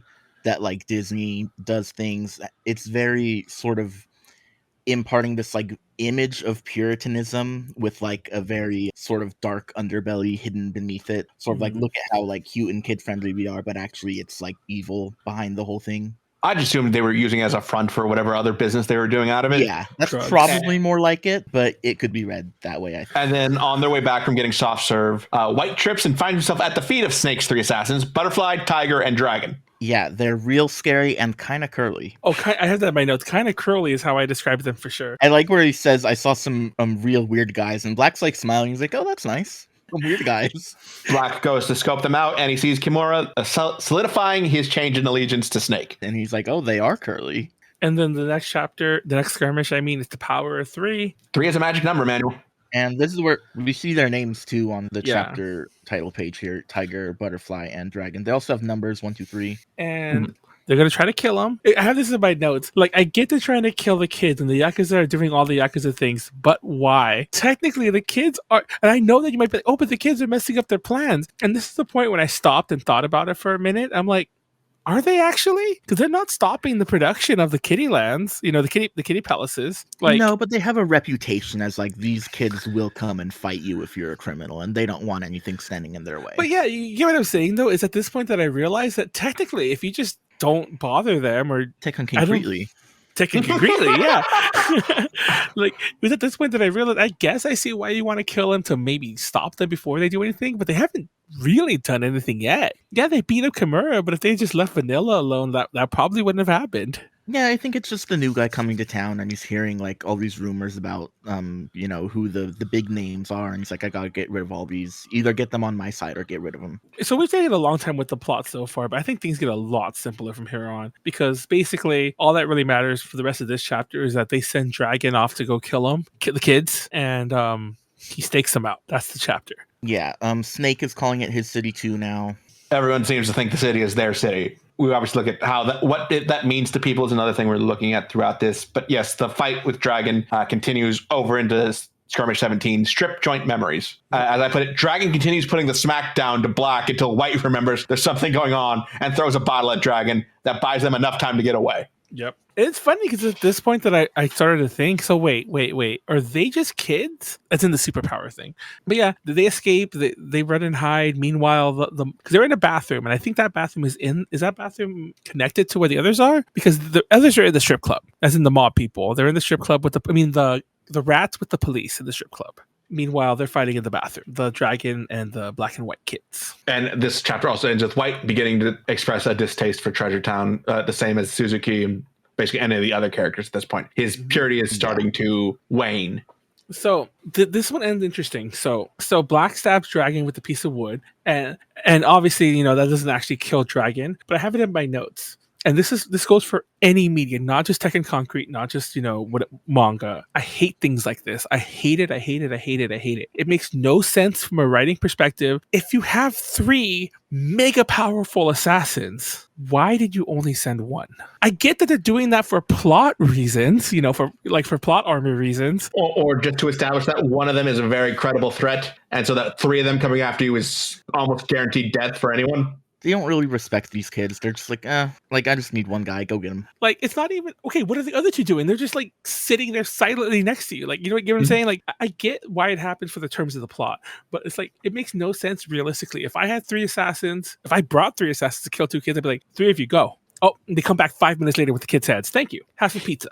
Yeah, and then the story would be over, and I'm sure you'd be very happy. Yes. Dragon we move on to Skirmish 18, White Flies, playing off Black Flies, which was chapter 9. Dragon continues his pursuit of Black, who's now carrying White piggyback through a train. I don't know if it's supposed to be a sound effect or if Dragon is just saying Doom more times than the Fantastic Four and Doctor Doom combined. It's a very Terminator-esque scene. I do think it's a sound effect, but it's funny to think that he's just walking around saying Doom. Doom, doom, doom, doom, doom, doom, doom, doom, doom, doom, doom. Do you think the fight really goes on weird? Nothing really happens, I think. They jump between buildings, jump, whatever the fuck, and then White sets Dragon on fire. I'm confused if he dies here. No, because I think we still see him again. Yes, later. But he never comes back again, does he? So I'm confused. That's mild spoiler. No, but everyone else who's got injured, and there seems to be a time skip going forward in a bit. There's definitely a time skip because of what they say a time.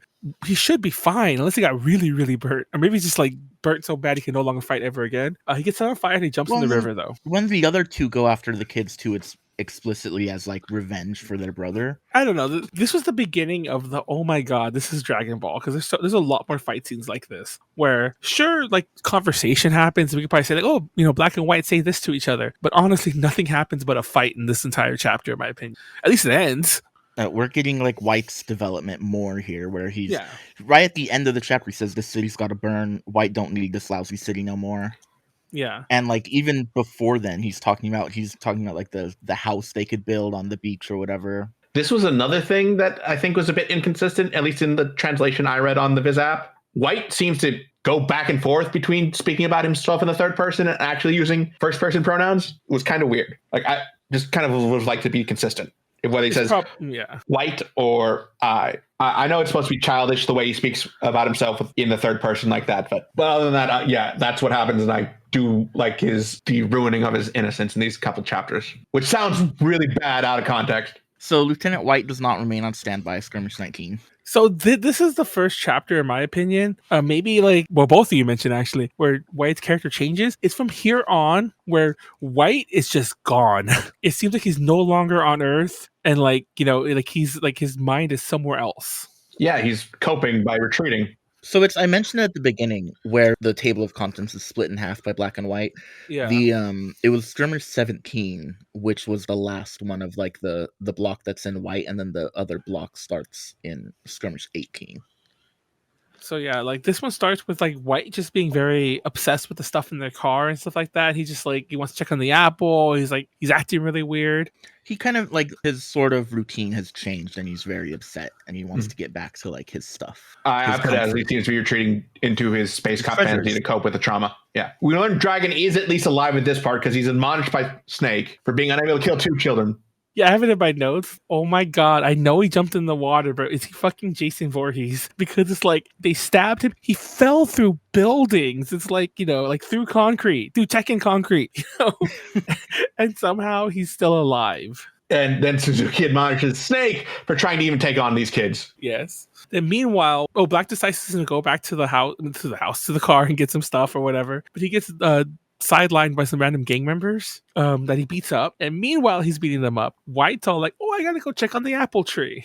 And then I have it in my notes because, because Black's distracted, so White's by himself. And the 2 other, assassins show up. And I put Rip White at the end of the chapter. We also get Black kind of musing on White's general innocence or his sense of empathy. Like he feels empathy even for like the villains of the stories, like the grasshoppers in the story of the ants. The grasshopper, think of Bug's Life minus the 7 samurai bits if you haven't heard of it before. Like he is a very innocent person and all this is just taking a massive toll on his psyche. Yeah, there was the little bit about Kimura's upset that they want to kill the kids because they are just kids. Reminder, like the whole town loves them. Was that what you got? I just thought it was that they were so powerful it'd be like taking on the entire town, like because they are said to like carry like the soul and the heart of the entire town. Honestly, I said it was beyond this one. Like that's the vibe I got, but I was confused. Like, wait, are they like folk heroes? I think it can be taken both ways because like a lot of people in the town do love them. We get like a lot of like people just kind of know who they are and like want to either take care of them or avoid them. But it also is very much the same way, like what JD said, like trying to take on the entire town. And I guess that you could kind of see it that way, like these kids are the town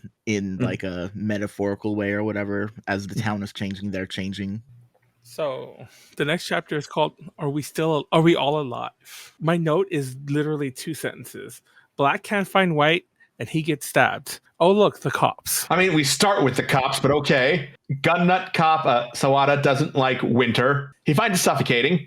Meanwhile, the assassins are still chasing White, and Black tries to track him down. Surprised he didn't just find the commotion and follow that. That's what I was thinking, too. They had to make it a lot of fuss wherever they're fighting. The chase continues. Fujimura tells Sawada to stop the car and proceeds on foot. Cornered between the 2 assassins, White is trapped, and it looks like there's no getting out with Black nowhere to be seen. Black is in the car reading. There's a crack of thunder as it begins to rain.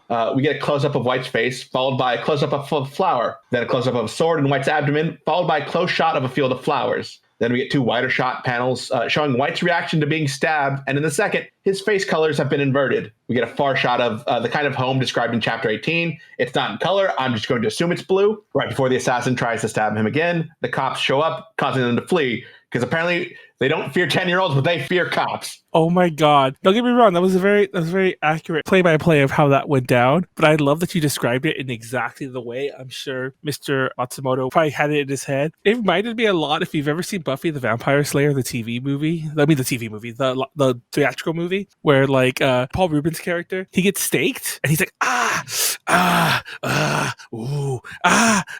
then like when the credits happen, he's still doing that. he's still like, because fucking White is stabbed through the stomach and he crawls really far. I'm sorry, it just reminded me of that scene so much. I'm like, bro, either die or just fall down already. You're right. He should have just died. He's a child. He shouldn't have tried to. How is he able to withstand? He got stabbed. He's a child who's been through a lot. So, struggling with his injury, White tries to get back to Black and collapses on the sidewalk in the rain, which leads us into Skirmish 21.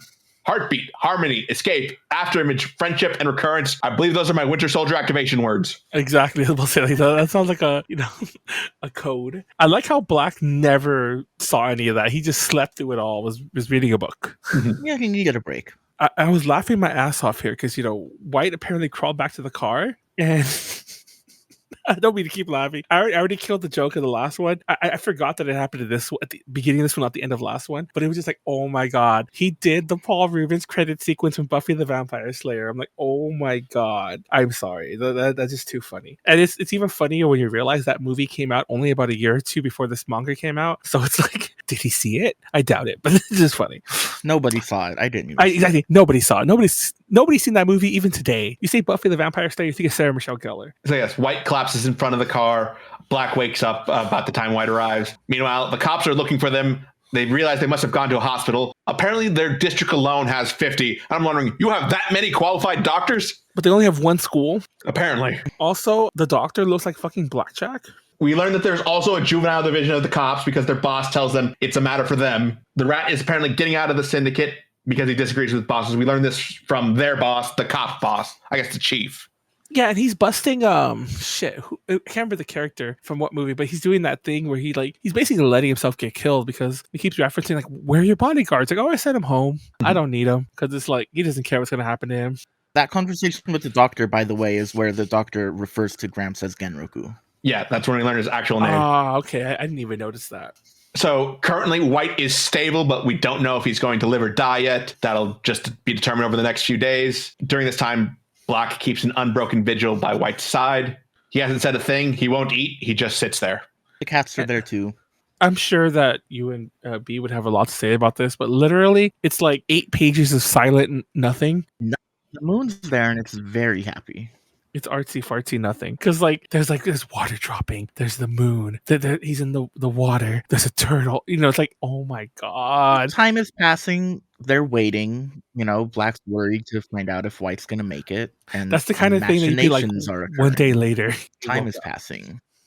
Kimura becomes a full member of the overseas gang. Suzuki just wanders the night streets before returning to Black's vigil over White. The only sound is that of the clock, as if it's ticking towards White's recovery or towards his death.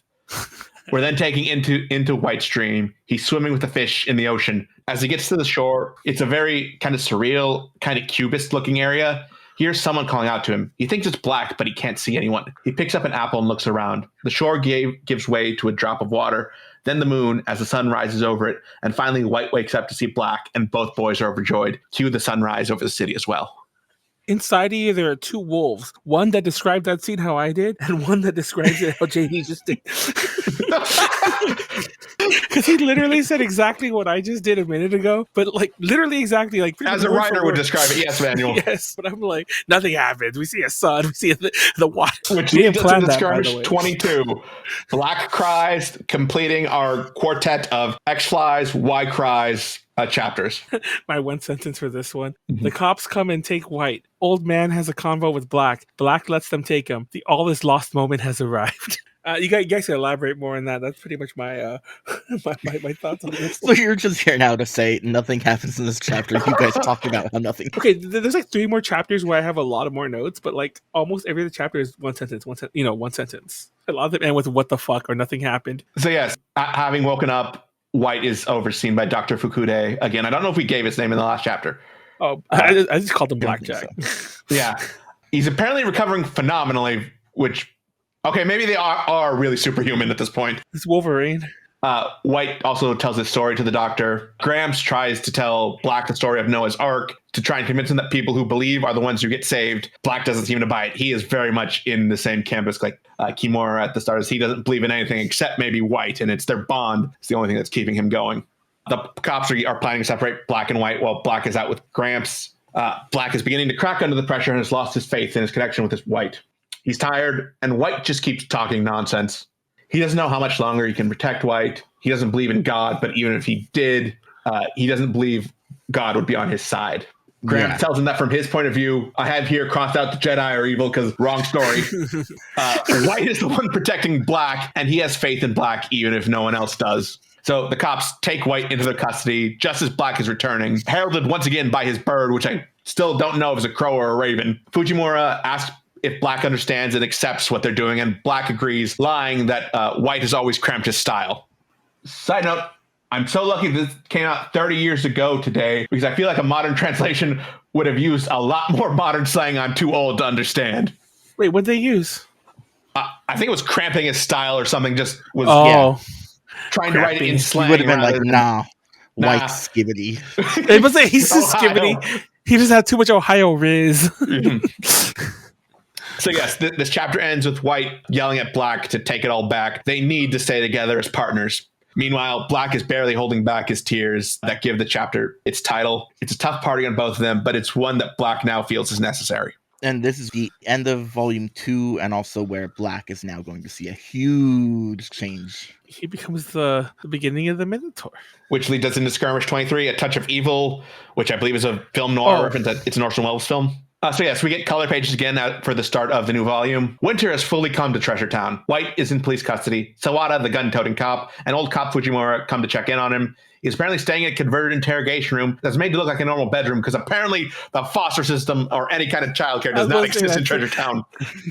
I was like, there's no better place to put him. He's living at the police station. He's living in witness protection, but they haven't figured that out yet. While separated from White, Black has apparently been doing nothing but beating up punks. 8 incidents in the last month, but apparently no deaths so far. So he's at least got a line he hasn't crossed. I don't know if that's because he has a strict code like he's Batman or Daredevil, or if it's just to limit what he can do as a 10-year-old. So, and then meanwhile, I have this in my notes. Like, there's also a mob war brewing, and the rat is probably going to get killed soon. It's like shit's happening, and the plot is plotting. Basically, the rat, I feel like they don't touch upon this much, but like they show bits of it here and there. I don't think the rat's actively going against them, but like it seems like there's a faction that's like almost like Rat's faction that's, you know, taking some retaliatory dances against Snake's people. Yeah, as you sort of get little like mini factions within factions in the Yakuza. Because I don't think Rat's actively leading them, but I don't know what else to call them. They're definitely like Rat's people, you know? So, yeah.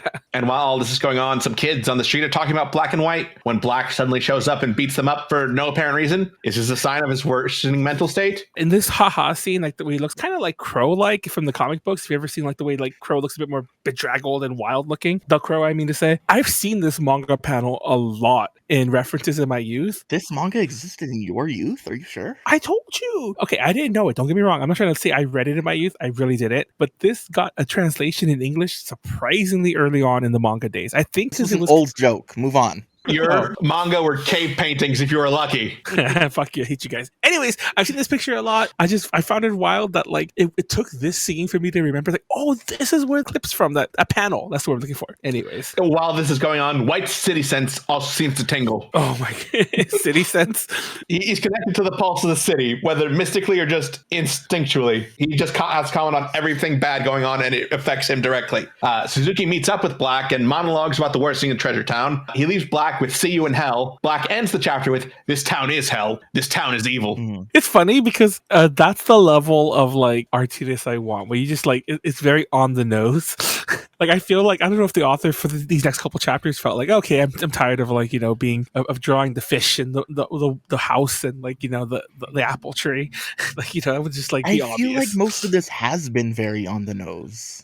I don't know. Anyway, the next chapter is called "The Color of White." I have it in my wait. Is this the one? Yeah, I have it in my notes right here. The very first thing is like, oh, like I know that I probably shouldn't say this, but this when I came back around, I realized apparently White's, you know, developmentally challenged. When I first noted, I'm sorry, White is kind of become a very annoying kid character. I remember I played the Walking Dead game recently, and I remember they mentioned how, that they went to great effort to write a kid character in that first game that wasn't annoying. And I'm like, if you want to find out how to write an annoying kid character, like an actual annoying one that pisses off everyone, just read the last third of this manga and just pick White and put him in your thing, because he's a brat. He doesn't listen to anyone. So yes, White's still in police custody. Sawada, the gun-toting cop, talks about how he wanted to become a cop, basically just to shoot people, too inspired by Dirty Harry that he forgot that was American fiction and not Japanese reality. JD, I just want to tell you, if you cut out my little monologue about how White's an annoying character, I'll kill you. Let's expand on it a little then, because the way he's sort of, you know, what did you say that he was entitled or something?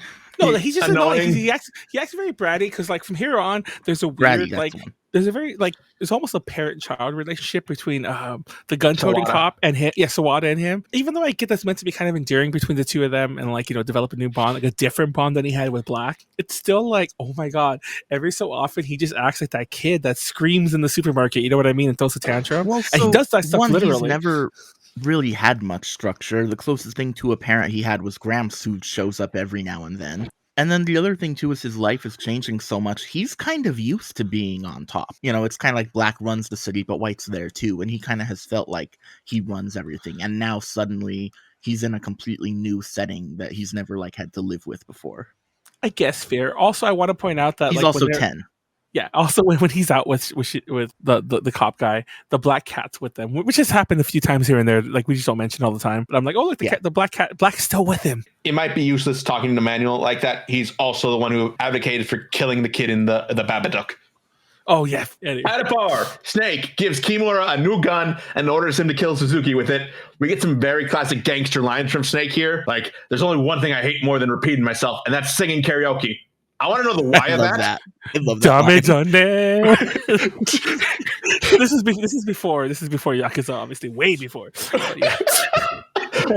Anyway, we find out that Snake's 33, by the way. We should also point out that Kimura doesn't really want to do that. We get more of that a bit, but Snake actually threatens his girlfriend. Have her sliced open if he doesn't do it. Another line that I liked from him when instructing him on how to kill Suzuki. He says, nothing fancy. Just go up to him and keep pulling the trigger until you've emptied the magazine, which, going by the model of the gun he gives, is 12 times. Back with White and Sawada, they go out. White starts musing about God making mistakes and making up for Black's lack of screws with his having too many, playing more into the themes of these two balancing each other out, the muscle and the heart, essentially. Yeah, they're yin and yang. This scene when White's being a brat in I guess this is still in the police station. I thought he really shot the cop for a second. I thought he killed him. And this chapter once again brings up one of the weird things that vacillates about about White's speech patterns is that his ability to form complete grammatically correct sentences also kind of goes back and forth across these chapters. And it just kind of throws me off a bit sometimes, but that's a minor point. At the end of the chapter, we see Kimura smoking over the stress of the situation he's been put in. He decides that this is the time to get out of this town when the baby's born. He and his future wife are going to run away. And if you hadn't figured it out by now, this is the part that's definitely foreshadowing that he's going to die. Yep.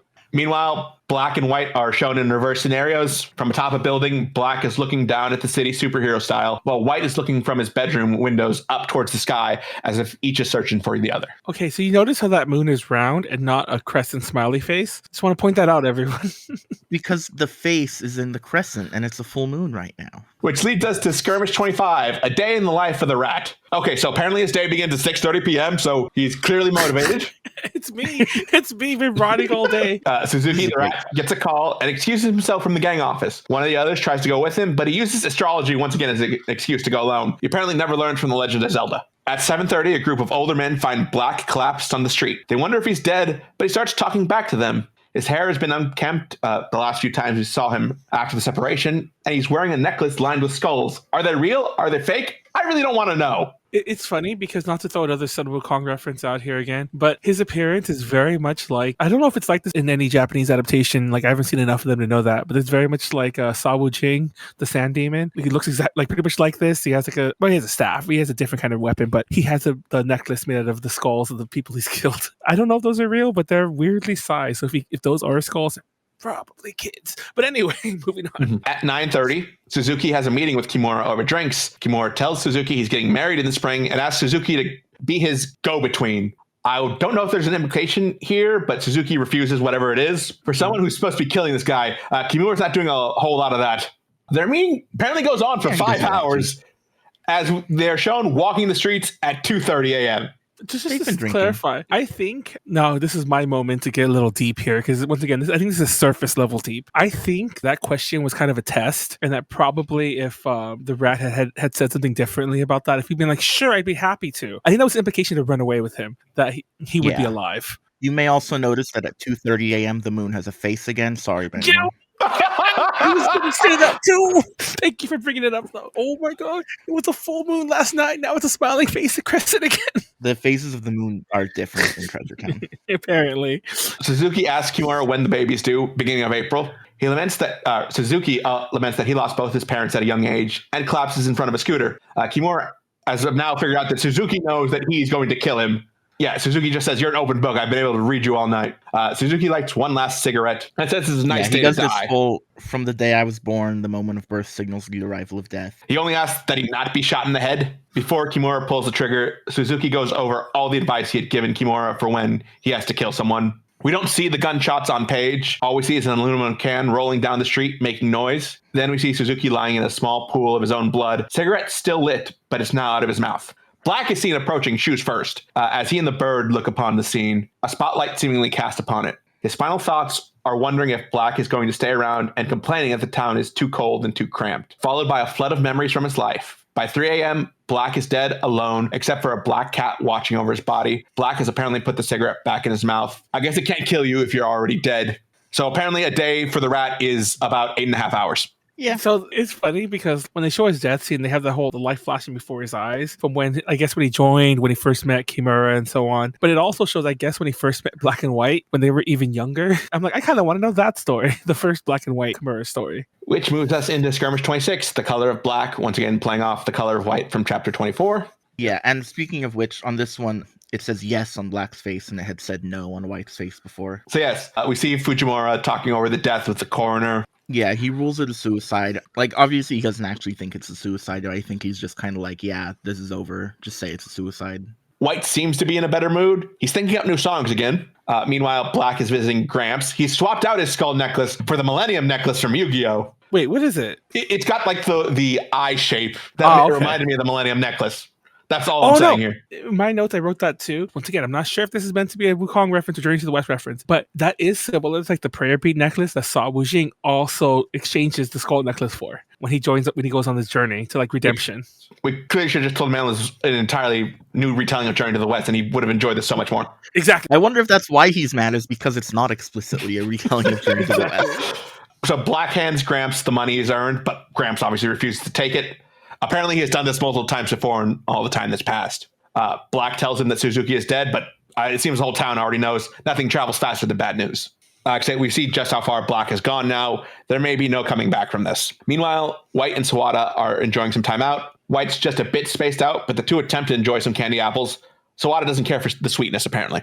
We cut to a figure slouched in rags in front of a pile of junk in front of a car, listening to the radio, or maybe two. One of them is a Rakugo performance about how a relationship changes over time, and the other sounds like it's a comedy radio host who introduces the first song with a joke. The song is The House of the Rising Sun by the Animals. I only really bring this up because I saw A Complete Unknown about 2 weeks ago, and that film has Joan Baez performing her own rendition of the traditional folk tune on which the song is based, and that got the Animals version stuck in my head. Black's descent into what I can only really call madness at this point, and his fondness for his nightly clashes with Dragon and Butterfly is contrasted with White, who seems more akin to Buddha in this situation, being sheltered from all that is bad with the world. Oh my god, is this Journey to the West? This connection causes him to toss and turn, unable to sleep. Also, now that I'm looking at it, I thought that was a bear. Is he sleeping with like a monkey? Is it Journey to the West? Am I just looking for more Journey to the West? Yeah, I think it's a monkey. It showed the whole body, and I think it looked more monkey-esque there. Oh, shit. I don't think I noticed it when they showed it earlier. But anyways, yeah, Butterfly and what's his face? Tiger, there you go. Yeah. They come and fight him every night. Showing just how, I guess, far he's gone and how much he's improved that he can take on two without any problem when one was such a hard time for him earlier. He's kind of not loving this, but it's kind of, he feels alive. He can stop thinking about all of his problems and just like fight. That actually starts my notes for Skirmish 27, Kid out of control. My only real notes for this one is part of me appreciates that I have an understanding of what's actually going on now. But another part of me is like, oh my God, now nothing's happening. Now the chapter is just full of like knowing glances and like thoughtful, like looks. Well, again, it starts with him taking on the assassins and showing just how far he's come. I think it's the next morning, Snake once again expresses disappointment with his underlings. He complains that no one has set out an ashtray for a cigar, which was one of the things that was mentioned in the Rakugo performance at the end of the last chapter as well, which I thought was a nice touch. Talking about how, like, at the beginning of the relationship, like the wife will like set out an ashtray as soon as her husband starts smoking, but after like years and whatever, he'll just have to do it himself. Black has apparently deluded himself in this point into believing that White is just missing rather than in police custody, which he knows because he saw it happen. Back in police custody, White is panicking. Apparently, he starts thinking about death during the night, so Sawada decides to stay with him all night, or at least until he falls asleep, and reads him a book. Meanwhile, Black is roaming the streets looking for White while being pursued by a shadowy Minotaur figure. I put surprise Minotaur. Also, real fast before we leave that White thing, I wanted to point out there was a Jason Voorhees doll on the floor. Oh, yeah. I made a Jason Voorhees reference earlier, yeah. And I'm like, oh shit. It's like I said that earlier, mind you, randomly about Dragon, but still, this is Jason Voorhees doll. That's pretty much it. Next chapter is called the Minotaur. Skirmish 28, the Minotaur. I didn't notice if it was there before, but Black has now constructed a little doll version of White to be his sounding board. And while he's like talking to this doll, Black senses a disturbance and once again across that forest and put the city. Snake is now arming Butterfly and Tiger with armor and weapons, which apparently goes against what they previously believed. I mean, your assassins, I'd say whatever gets them dead fastest might work, but good for you for having a code. Just bring a gun. Snake once again declares that this is his town and he'll keep the streets clean by filling them with blood of its children. But we also got our first good look at the Minotaur. White has somehow also sensed this and made it the subject of his drawing for the day. That night. We feel like the sort of connection between White and Black over space, the longer that they stay separated, the more that they are sort of losing parts of themselves, and like White's like trying to regain this connection, it sort of feels like. And I guess Black is too, and that's hence the doll. But I feel like we had talked so much earlier about White's sort of mental state in general and his like development, and it feels like here we're kind of getting the sense that Black has been the same way the whole time, but never really had the time to stop and notice it because he was taking care of White. Mm-hmm. Yeah, I guess that's fair. That night, the assassins once again come for Black, but he rebuffs them, saying White, by which he means his doll, is back. One of them simply looses his crossbow and headshots the doll. Probably the wrong move, my man. But another bolt takes Black in the shoulder. Black briefly sees the ocean, similar to White when he was near death. That's when the Minotaur makes an appearance to Black. Interrupting his fight with the assassins, he utters the cryptic message, "Let your soul get clouded and you're dead." Yeah, and mind you, the Minotaur is shown as a third figure, even though it's very much a Fight Club type thing. I have it in my notes. I have it for later on, though. It's more of a Saint Jimmy thing. I have both of those listed. Don't worry. Saint Jimmy. Which leads us into Skirmish 29, How to Make a Corpse the Right Way, which is apparently the opposite of our podcast. Come back in April, and that's what we'll be called. I need to remember that one. So yes, the Minotaur's message continues. This is not the place. This is not your world. There's a deeper, higher dimension. My notes are, is this going to turn to the Matrix in the last 4 chapters? Would the Minotaur in this case be leading people out of the labyrinth of existence rather than attacking those in it? Oh man, that's far more deeper than me. I just thought he was going to kill him, and he does. Using the power of the dark, the Minotaur quickly dispatches Tiger by impaling him through the head and throws the pole as a spear at the escaping butterfly, seemingly killing him as well. Minotaur then takes Black as an apprentice and gives him a hug. Snake and Kimura are more disappointed that they couldn't kill Black than the fact that their assassins are dead. No money back guarantees. Kimura like balls up and like decides he's gonna like put an end to all this nonsense, and he kills Snake. Meanwhile, White, wearing some kind of Batman costume armor, is just scribbling chaotically on paper, saying White, Black, ad infinitum, which worries Sawada. But when he tries to stop White, he yells as if in pain and goes back to scribbling unreleased. Snake apparently just has assassins on Amazon Prime and can order them pretty quickly from headquarters. But Kimura pulls that gun on him. I guess you can never trust a traitor to be loyal to you. That little thing about his like little Amazon assassins really pisses Kimura off. Oh yeah, I think the whole idea is like, they shouldn't be that replaceable, kind of thing. Yeah, because he's like, what are you talking about? Those are like your guys. Those are your boys. You're supposed to stick with your team, your family, your Yakuza little group. And he's like, no, I don't care. I just want to be rich. When asked who hired him, Kimura just says, love and truth, before shooting Kimura in the head, which was the very thing Suzuki asked him not to do. So you can see how much he respects Suzuki versus Snake. Haha. Back at the car, the Minotaur continues to comfort, I have with a question mark after, Black telling him not to forget the dark, for there the truth lies, the power to rise above everything, the land of evil. The last page is a panel each of Kimura, White with Sawada, and Black with the Minotaur, as White's repetitions continue. Then we move into Skirmish 30, Don't Be a Copycat. This is the perfect example.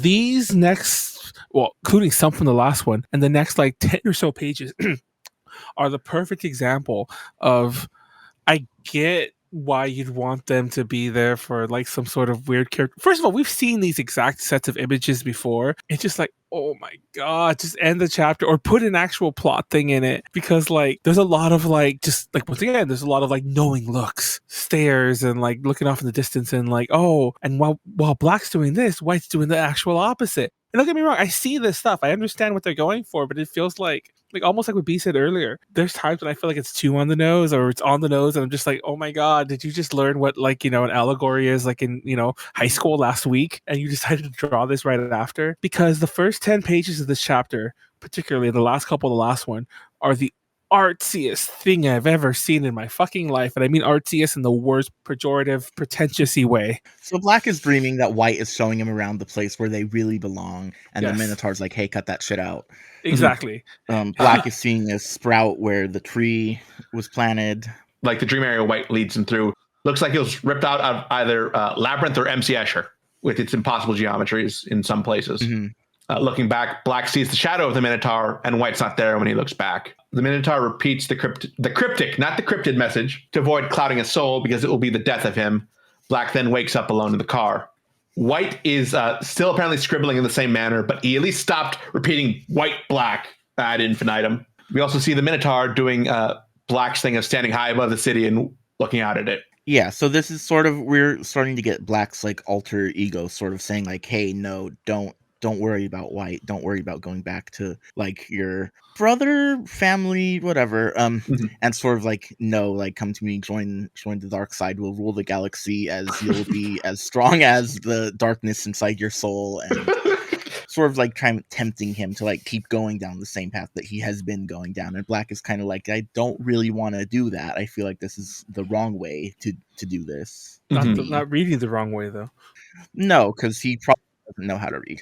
But Black does see some sign of hope as the apple tree starts to sprout. But he does go along with the Minotaur. They're jumping through the city. When we cut to like Gramps' point of view, there's no Minotaur. So of course, because the Minotaur is just a figment of his imagination, he's the Tyler Durden or the Saint Jimmy, if you will. Though these works won't be created until at least a few years after this manga. The Minotaur can't stand hypocrites and says good and evil don't exist in this world, only truth. The Minotaur wants Black to drag it out in the open. It's pure and unbearably beautiful. This is the point where my mother would joke, then why don't you marry it? White senses this and warns Black not to do it. Black doesn't hear and instead decides to follow the Minotaur, causing both of them to scream in pain for the last few pages of the chapter, and the wind in the city begins to howl. Which leads us to our penultimate chapter, Skirmish 31, Pitch Black. Sadly not a reference to the Vin Diesel movie. I guess, wait, did it come out? I don't think it was out at this time. Yeah, it would have come out just after. So this next chapter is... That was important. Okay, Pitch Black. So when that starts with Kimura trying to escape with his girlfriend, but I guess he has like the cheapest car ever, or just broke down. I do like what he's thinking about, like where they're going to run off to, and it's like this very, very lone island that only fits a house and a car. Master Roshi's Island. Oh no, I just think it's all like their collective idea of anywhere but here, somewhere on the beach, just a house where they can be alone. It's like the exact opposite of this cramped city. Yeah, Master Roshi could have had the best idea here. He gets drive-wide. This chapter also starts with the words, the wind is rising, coming from Kimura's fiance. And I just thought of the poem that inspired the title, The Wind Rises, the Miyazaki movie.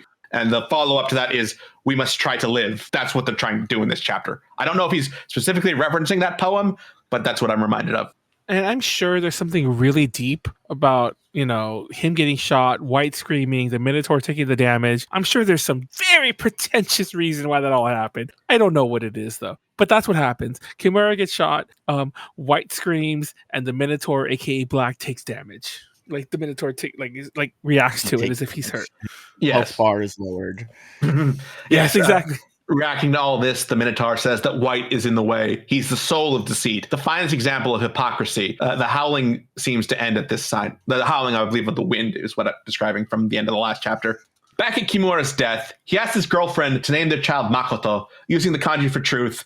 His last words seem to be repeating Makoto before he collapses on the hood of his car, dead in delusion of the ocean, as Manuel described. This is jumping ahead a little, but I don't want to talk about how the way it keeps cutting back. The fiance, she seems so unconcerned later on about that he's dead. She does not care. Continuing on to the scene rather than cutting back. His girlfriend says, I'll never have him. I'll never have a boy. Yep. And as I put it, weird way to have a gender reveal, but at least you didn't start a forest fire, which I wrote, a week ago now before the fires in California started? Presumably she's going to go get it aborted or whatever and just go on. She was trying to say she was having a girl, but okay. Well, the way she even the mannerisms they gave her, she's like, that would have been fun while it lasted. I guess I'll just abort it and go find another Yakuza guy to date or something. I don't know. That's just the vibe she gives off here. That dog even looks confused. The dog's like, eh? The way the dog's turning back. So back with the Minotaur.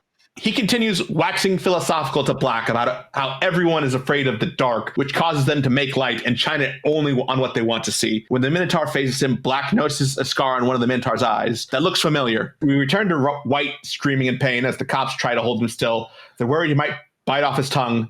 Do they think he's having a seizure? So the Minotaur is revealed to be Black. Another facet of himself. I am the truth. I am the real you. The Minotaur I is a am the manifest. Yes, I am Batman. Exactly. I was going to say they're going to go paint the town red and lots of evil laughing. Yeah, bashing in the skull of the hypocrites. Which leads us to our final chapter, Skirmish 32, Boys Will Be Boys.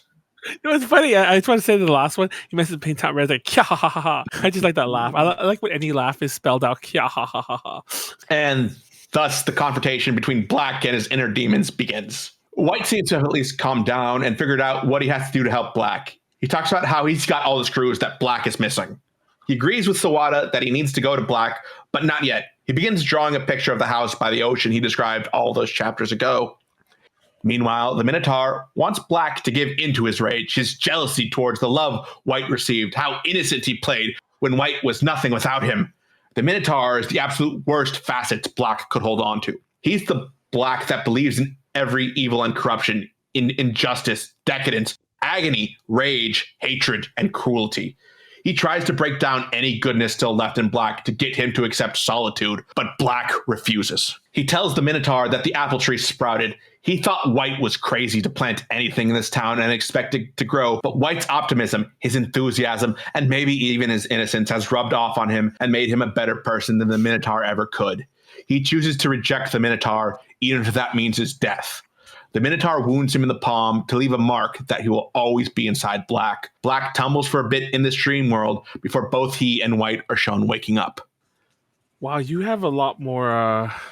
You have a lot more takeaway from this chapter than I did. Mm-hmm. You want to hear what I thought the chapter in that chapter? Yes, Definitely.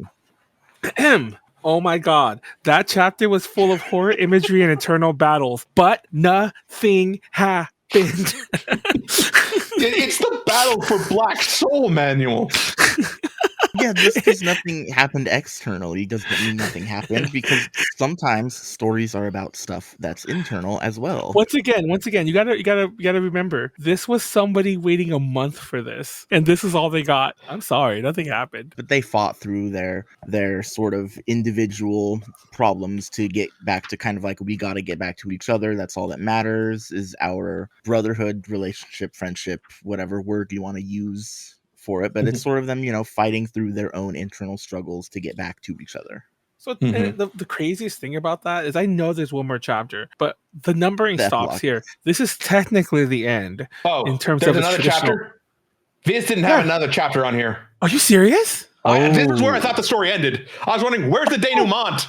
Okay, hold on. Stop. Where it says, stop. what can you see from there? What I understand, that's where it ended in the print run. So the epilogue, the version I have is also by Viz, and it has the epilogue. Their app only has the first 32 chapters. Well, nothing really happens in the epilogue either. I'll cut to the chase. I'm sure B might have something more elaborate to say. Black and White are reunited. The tree sprouted. I guess that was an ending. Okay, that's about what I would expect to happen in a denouement. So, okay. Some guy finds Black on the ground and is like, hey, what are you doing here? You're going to catch a cold. You're hurt. Come with me. I'll fix you up. Black is bleeding, and he's kind of like flashing back to memories of like the Minotaur's face, but he's kind of like, oh, I got through that. The guy's like, come on, I'm going to take you to go get some. He's like, no, I got to go. He says, I'm late. My partner's waiting for me. He runs off. He says, stop, wait, don't be stupid. There's a lizard on the floor. He doesn't say that, but there is one. There is a lizard on the floor. Black goes and starts running, jumping through the city to go back and find White. White is cold. He's taking the cops outside because he's basically like, Black's gonna come get me. I know he is. And they're like, are you sure? And he's like, yep, definitely. And they're like, but we've been out here and it's cold and he's nowhere to be seen. But yeah, then Black shows up. They have their little reunion. Black, by the way, silhouetted against a full moon, no face. Black jumps down. White says, you look good. Welcome back. They shake hands. And it's not the final shot. Kind of, it shows the imagery of them on the beach, shaking hands, smiling. Yeah, I presume that this has happened though. Like, they're still in the city because it shows them on the beach, but they're just back presumably in the town with the apple, and then it ends with like they show the cars all beat up and they show the apple sprouting. It's like, I can see everything from here. That's where it actually ends. Hope springs eternal. Yeah, and we're getting the little sense like, crime in the town is still continuing on as it has been. Which kind of was also alluded to by like the drive-by earlier. It's just kind of like, yeah, all the like the major characters we've met in the whole Yakuza and everything have been killed, but there's still more of that going on, and there always will be. Endless cycle of violence. Let's see, what do we got? Was this Gramps? The serpent seduced Eve. She ate of the forbidden fruit. Well, it's funny because the Gramps thing, when you said there's a lizard on the ground, I always figured the lizard is the Gramps representation. I don't know if you caught on to that. I don't know if he's meant to be the snake in that analogy, but they still represent him as a lizard. But yeah, that's the actual ending. I find it hilarious because I was about to cut off before we did the last chapter, and then I guess JD never got his last chapter. Well, I think, hold on, the serpent, we're still on that part. The serpent seduced Eve. I would think, like, actually the character whose name was Snake. Oh, that would perhaps? make more sense. He's the outsider coming to That would make a tempt them lot with more power sense. and knowledge. Yeah, and kind of maybe in this case, it's the Yakuza who ate the forbidden fruit, or the city itself, or whoever you want. I think I've pretty much sprinkled my final thoughts throughout the whole thing. I really, really, really, really, really wish we recorded what we were arguing about on day one of ALA, because B and I did have like a pretty decently long discussion. We were actually fairly alone in the room too. Like, it was a very chill moment in the room out of nowhere, and we were just arguing about this manga for about a good hour or so. I think pretty much everything that came up during that conversation did eventually come up during this recording. And I want to point this out because I don't think I even said this that night. I don't think this is a bad manga. I don't think this is a horrible manga. Is it bad? There are points of it that are bad. I think overall it's good. It's definitely overall good. Do I recommend you read it? To hear you Probably. say that. Yeah, there are some times when I would hear Manuel complain for like 2 hours about something and go, oh yeah, it was pretty good. Okay, I'm willing to admit when something like there's redeeming qualities. I can see when someone will like this. Is it for me? Hell no. Do I think it's as good as like some people make it out to be? This is very, very, very well loved. It won tons of awards. It's still like winning awards. People call for this to be reprinted every time it goes out of print, and I'm like, yeah, the version I have is like, it's specifically the 30th anniversary reprint. Side note, by the way, Viz, the 30th anniversary omnibus, the pages are very thin, and it's like so awful because the pages stick together and then sometimes you turn it and it feels like it's gonna rip. I saw a lot of reviews about that. Yeah, bad, but still print quality itself really good, really crisp lines, really beautiful art. I have it in my notes here. I like the plot never got too insane. It was simple. If this was a quicker read, I probably would enjoy it a little more, but it was way too artsy for me. I put the beginning felt very wacky for the sake of wacky, and the ending felt like a film school student wrote it. Those are my honest big takeaways. Like, the ending was just so like, and I know it's like, oh, but it kind of reflects the coming of age, because it felt like a teenager wrote it, and then by the time he was finished writing it, he graduated from college, because that's the vibes I got. It's like wacky and over the top, and like, very body songs and like, wacky things and crazy things. And then by the end, it's like, oh, there's a minotaur in us all, and the darkness. And it's like, oh my God, shut up. And once again, I want to reiterate, you can have a good, well-respected manga that has subtext and has all this stuff, but still tells a good story. And I know this is very subjective. I think manga is fucking ugly. I hate the art 1000%. I will tell you that right now. I love the art. I hate the art. I made this reference to B several times before and during ALA, that there's this episode of The Simpsons when they lose the rights to Itchy and Scratchy on the Krusty Show, and he's all like, instead of Itchy and Scratchy, we're going to show Eastern Europe's favorite cat and mouse duo. And it was this wacky cartoon where they're moving and they're just saying random things, and like they get chased by the cops and it ends. And I'm like, that is Tekkonkinkreet, because this felt like some expressionist Eastern European weird like thing. I don't know. It just felt weird. Well, no, Eastern European. I shouldn't say that. This felt like an impressionist, like European, piece of art. And mind you, I was saying this. I was writing this in my notes before I looked it up. And somebody's gonna be like, "Oh, did you know that Matsumoto was influenced?" Yes, he was super influenced by European comic books. And once again, he basically wrote a European comic book as a Japanese person. Please send in your hate mail to reading@a2jconnections.com. That is a-2-j connections.com. But yeah, and just my last little sentence before I let you guys just go wherever you want. My main issue, I already said this earlier, but I want to reiterate, is that it's a very simple plot about like, Yakuza changing, kids fighting against it, kids get separated, kids come back together. It could have been told in half the time. Honestly, the whole second half was 100-page story spread across 300 because they wanted to have the knowing looks and the fish and the water and everything.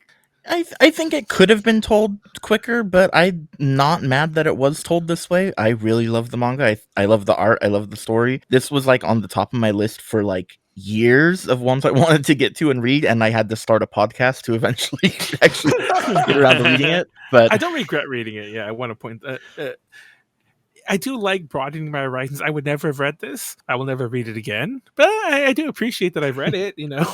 Mhm. You will, though, on the 10-year anniversary of this episode when Oh my we God. reread. Old 50-year-old man was like, what's that funny? Do I Only like 50? Okay, I won't be actually to be 50. That was a joke. Oh shit, I'll be close. No, Oh way my God, more. I'm gonna die. Anyways, what are your final thoughts, JD? I don't like it as much as B does. I don't I'm not as angry at it as you are, We were Manuel. right. No, we you were really right. are.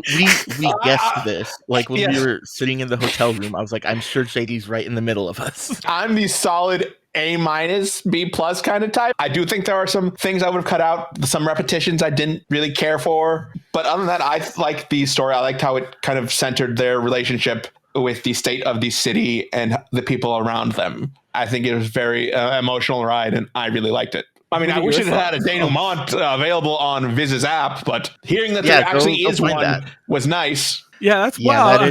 that is unfortunate. I guess if you want that, you have to buy the actual physical print version, or do what I did and just find it. Anyway, Yeah, I'll just leave find it at that. Which yeah, what are is your- most likely what you're gonna have to do for our next manga. So yes, let's get on to next month. Starting with a special announcement. I'm going to be in Japan next month, so I'm going to be off, and we're going to have a very special guest. B, would you like to tell us about our very special guest? Originally, we were supposed to record this at Anime Los Angeles, and our guest was supposed to be here to introduce the next manga. So we'll just get into it. We have a guest next month, our first of probably many on this show, I'm sure. Friend of the show, A to J member-ish? A to J adjacent.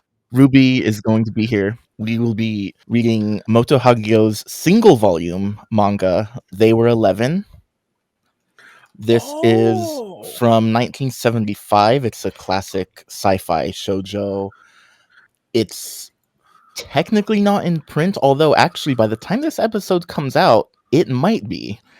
Yeah, it's funny because this is actually getting for the first time an English language printing, which comes out on, I just saw it a minute ago. I think it officially comes out January 21st. So I've seen this It will be out in time. Oh, interesting. Yeah. I had never heard of this until Ruby brought it up. It's probably the oldest so far on the show, right? Have we read anything older than this? No. Yeah, because this one's from the 70s, 75. Only one volume. There is a sequel. We won't be reading it for this. And that should be fun. A little guest episode while JD's away.